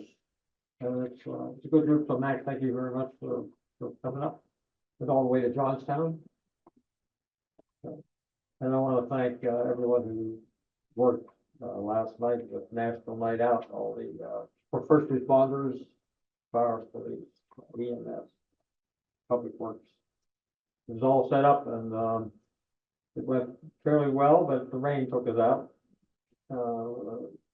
We had about an hour probably before the rain hit us, but then a lot of people didn't come as they did last year because of the threat of rain, I think, and storms. And so we put everybody into the garage and recreation committee did all the cooking, hot dogs, and potato chips, ice cream, flop, well done. And everybody had a wonderful time. And I had a special guest who came, my friend, he went in my support group with me, Carol. She was a golden retriever, as a trained golden retriever. She volunteers with the nursing homes and those kind of things. And so we had her there with a golden retriever, and that was a big hit with the kids. You were there. Did you see it? I did. That dog was a lucky recipient of a hot dog that fell on the ground. Thanks for all the effort that puts into those shows. Even though it rained, it was still good. So thanks for that. What else? That's it. Thank you. Yeah, I had one item I wanted to talk about that was in our packet, and Chief's still here. Traffic reports for Cole and Reese Run Road. You put two summaries in there. And, I know that, the guys are there literally all the time. They were there today with the unmarked car. Right. So they're always sitting in my driveway, probably 3 times a week, I'm gonna guess, maybe 4. And they're not there 30 seconds and they're taken off with a car. But if you didn't read this report, the speeds were taken about 100 feet from my driveway up the street. But, the 62% of the traffic going by is enforceable. So that means it's 36 miles, it's 11 miles or more over the speed limit. That's 2 out of every 3 cars is at least 11 miles above the speed limit. And I'll tell you, I didn't see the whole, I don't know if you have the whole report, but I just wonder what the maximums were. I don't know if it's brought the whole report. I don't know if it includes the maximum or not. I know the 99th percentile is listed. 52 miles an hour, it said. Yeah. 35. So, 25. yeah, I don't have that, but I can email it to you. The full- Yeah, I just wonder, there's gotta be some way to do something about it. It seems to me like it's getting worse. I worried about it a lot when the kids were growing up there. They used to block the driveway, and our driveway is like 75 feet long, so it's not like just a short little driveway. We block the cars at the bottom. Now I got 2 grandkids running around. I'm just petrified that they went anywhere near the front yard. And we try to keep them on the patio or in the backyard, but the cars really are flying. They're really coming down there to the clip. And my wife's on she doesn't really get involved in any of this stuff, but she just said she drives a lot to Cranberry. And if you ever went to Cranberry, we always take back roads. If anybody's ever gone through Warrendale and take Pleasant Hill Road past the gun club over there, they have some really nice speed bumps there. They take them up in the winter. They're not there year round. And it's 25. If you hit them at 25, you don't really have to even slow down. If you hit them at 35, they hurt. And I said, I don't think the borough's open to that. I know we've talked to Gary about it. It's come up a couple of times since I've been on council. But I don't know any other way. I don't know anything to really slow them down. What are those machines that flash your speed, you know, because Yeah. people think they give, that you're gonna get a ticket when they go by, they really do, I mean. My wife said, Something like that. my wife said that is effective. Like going down Branch School Oh, Road, yeah. you see that red light flashing when you're halfway down the hill. You take that seriously. Yeah, I mean, it's They don't know. always red. I mean, almost everybody is flashing by the time you get. Yeah, you don't want to be judged. Yeah. You don't want that machine to go over. This is on the flat area, where, you know, at that one there, you really have to be on the brakes or you're. I've sat in your driveway and I accidentally left my red blues on, and I still don't get speeders. Yeah, they do speed, I think the fastest I ever got there was like 72 miles. My understanding is the speed bump Yeah. complaint was that it will make noise for people that are like residents, they're gonna hear people going over the speed bumps. That and emergency vehicles, it's not great on. Yeah. Yeah, we have cool stuff for this one. Yeah. They're not too, you know the ones I'm talking about over there by Northside Gun Club? I mean, they pull them up in like November, they don't come out till April, but for the summer months, they have them, and they're actually, they're not ripples, they're just like one ramp up and down, they're smooth. But if you hit them too fast, they're one of the most forgiving if you're at the speed limit. Some of the ones at 25 and they're all those ripples and they shake your car. I hate those. This might be something for Public Works or something to look at. I'm not looking for anything special, but it really is kind of getting out of hand with how these cars are going down there. And I want to thank the chief and the lieutenant. I mean, there's been officers there all the time, so I can't say that enforcement's the problem. I think the only thing I'd like to request is when school starts, maybe if we could get somebody there. I know your change of shift always hits in the morning, but boy, if we could be there like 6:45 to 7:30 or something, you should see them buzzing up to go to the high school. We'll get some. Yeah, we'll take care of it. Yeah, I mean, it might just be worth maybe the first week or two of school, once they're starting to drive, you know. I think you may want to have two cars, one that just radios, maybe one to pull them off. Is there something more permanent we can do there? I mean, are the speed bumps a hard no, or? Well, here's the deal with speed bumps. Speed bumps are good for doing what Tom just talked about as far as slowing speed, but they're not good when you're comes to plowing roads. Right. And they're also not good when you have an emergency and fire Ambulance or trucks something. and ambulances and fire trucks and everything else have to be slowed down for that speed bump. That's primarily why we don't have speed bumps. I don't argue that point. They are a pain. Marshall has them in a few of their developments. But I haven't seen any in Franklin Park anywhere that I'm aware of. No, we don't have them. Tom, the ones that are in Marshall, are they the removable ones, the seasonal? No, They're permanent? they're actually built into the asphalt. Okay, so they're permanent. Okay. This is a flat area, so. Yeah, it's pretty flat down where I'm at. It's, you know, you veer off onto the road and then eventually you climb the hill to get up to the top, but you know, I'm on a long flat straightaway. It's not like going downhill, you're just like catching you're being efficient and catching the speed. No, I mean, there is a big hill you come down but no, it's real slow. It comes down and it hooks and actually the people coming down the hill aren't really the problems to me as much as the ones coming off of Wexley Line. They're flying. Yeah. I think the ones going that direction are actually faster, even though they're not. They're actually climbing a little hill to get onto Cole, but they come flying all the way down, and they have about a half a mile of flat road, and they're really going at a good clip when they get up there. I mean, Yeah. So anyway, I just threw it out. I don't know if we got the reports, but I'm just be nice if there's something we could do. Maybe the blinking sign would be the fallback to at least see if that would help. Yeah, the blinking sign is definitely noticeable and catches people's attention. In fact, McCandless's chief, just reached out to me because one of their board members saw that and said, hey, we're interested in that in our community. So, it does have an effect. The only caution I'll say about the speed, bumps is if we're gonna get a large demand for people wanting them in other communities, and I've had at least a couple people come in the station asking about those and wanting them in their neighborhoods. I So, kind of agree. I'm just yeah. telling you my wife's opinion. Yeah. Mine might not. No, I agree with, obviously, the data shows that it's a problem, and there's a volume problem as well. A lot of people use it as a cut through to go up to 19, and so, If you had your druthers, Tom, what would you like to see then? Probably the blinking sign. My wife would like to see the bumps, but I don't think it's reasonable, but that would probably be the most effective, but as Dennis said, there is downside. I don't want the police or the ambulances do fly up there. I bet you once a day we get one ambulance going up there for something they're cutting through.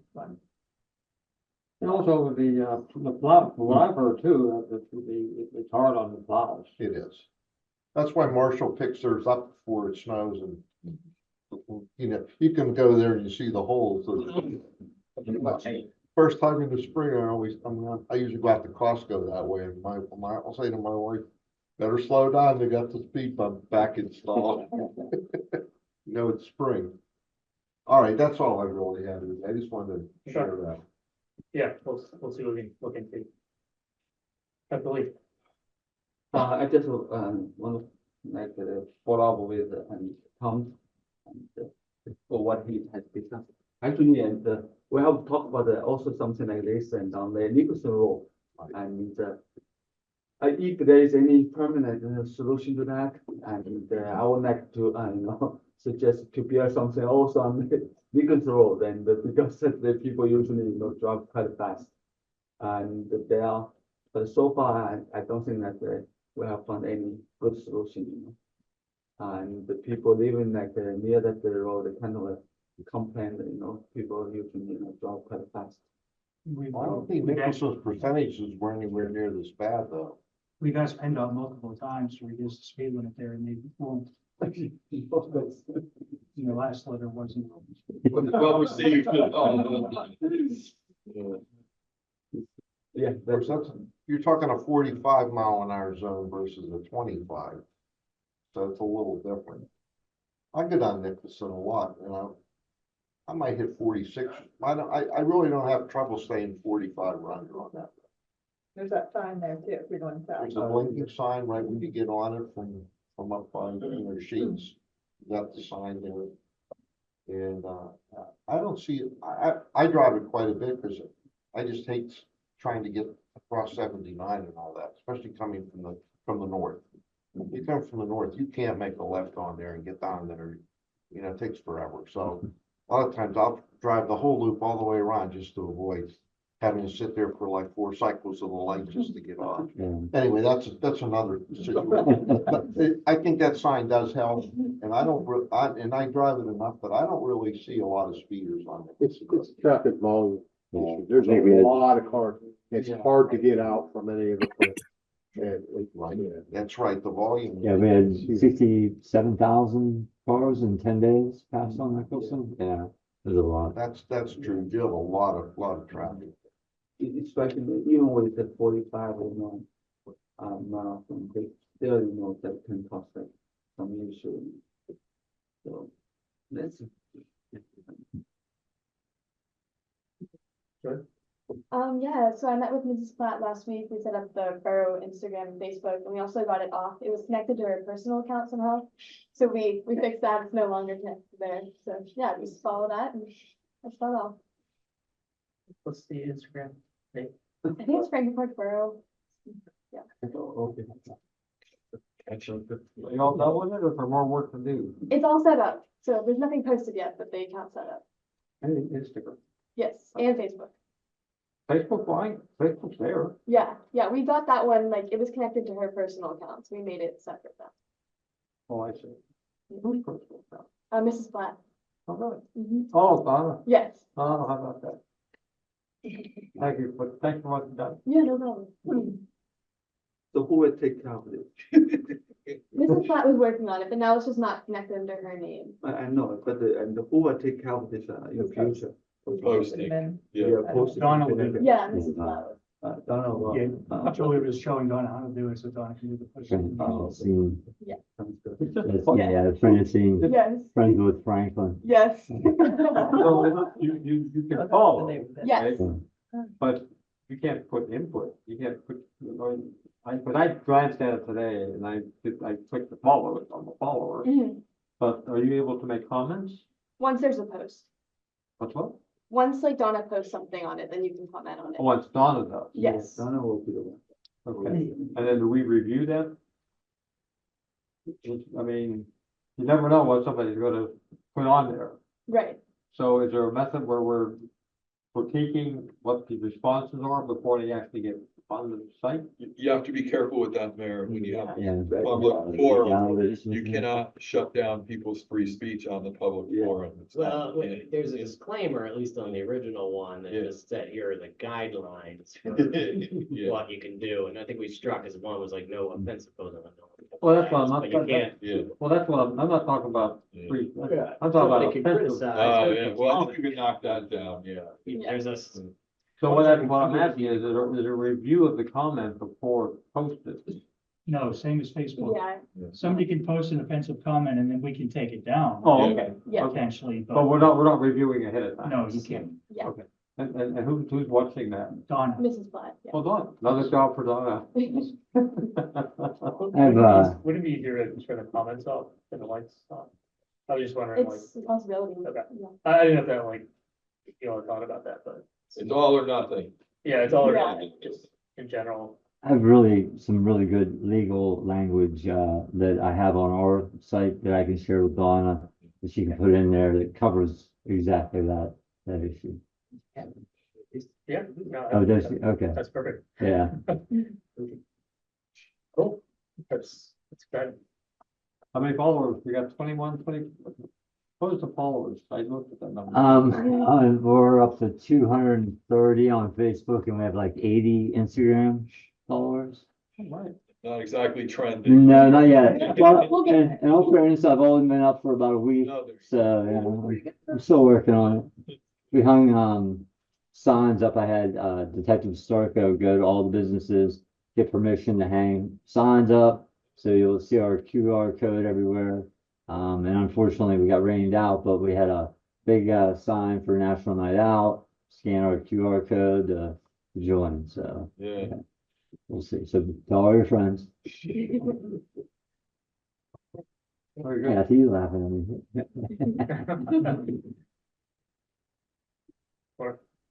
Yeah, just a couple things. To echo what the mayor said, we were at National Night Out last night, and I think there was a pretty good turnout considering the weather. Thank you guys and to the Parks Department for putting all that together. Jim's gone already, but a resident had reached out to me on White Oak Court, two residents actually, saying it was hard to turn right onto Reese Run because of the trees there. No responding. He didn't respond to me, but What he- am I the hearing? trees are gone. Oh, So, they are. yeah, that's. Stop sucking your thumb. So. You were, and you're wide awake. Luke, you're not. and you're not. Sorry, guys. Let me go to bed. 22 minutes past curfew, sorry. And, what else? Oh, I finally touched base with Jack Casey. And he would like to meet, I'd like to meet with you and him if maybe you and I want to get together and schedule a date that works with us and then. That's the trails? or- Yeah. Let me know. Jack Jack Casey. Casey from Cameron. I've been very much involved with him on the trails too. Oh, perfect. You want to meet? Oh, absolutely. Yeah. That's what Absolutely. And I saw your email that you sent to all of us about website recommendations for the TAC, which I missed, and it sounds like most of what the rest of us missed. We canceled the TAC meeting so that we could, Okay, gotcha. until we get them. Perfect. I do have some Please suggestions. do for that. provide some. Okay. And I asked Julia too. I'm sure she has some. Yeah, I'll go do it. And that's all. Okay, Frank. I'm silent. I'm good. All right. Yeah, so the only thing I did, it's like, so I went to that North Hills COG meeting last month. So the only thing that was really on the agenda was tire approval. It was like $500 over the limit. We're talking like 10 minutes about that. I don't know why. So some tire. Somebody wanted to buy some tires. I don't know, did you follow the email? It was like over a weekend. It was like this chain email, reply all. I need tire, somebody needs tires, and it was like $500 over the limit. And they were just like debating whether they should allow it or not. I was like, this is. The limit's $10,000, by the way, so. Yeah, so, yeah, they were saying, anything else? What a minute. So, they were really promoting that. That was it. That's all we have to talk about. Yeah, so that's it. Look, Yeah, Luke, go ahead. Yeah, I don't have anything else to add. I talked plenty intentionally and not. All right, should we go to executive session?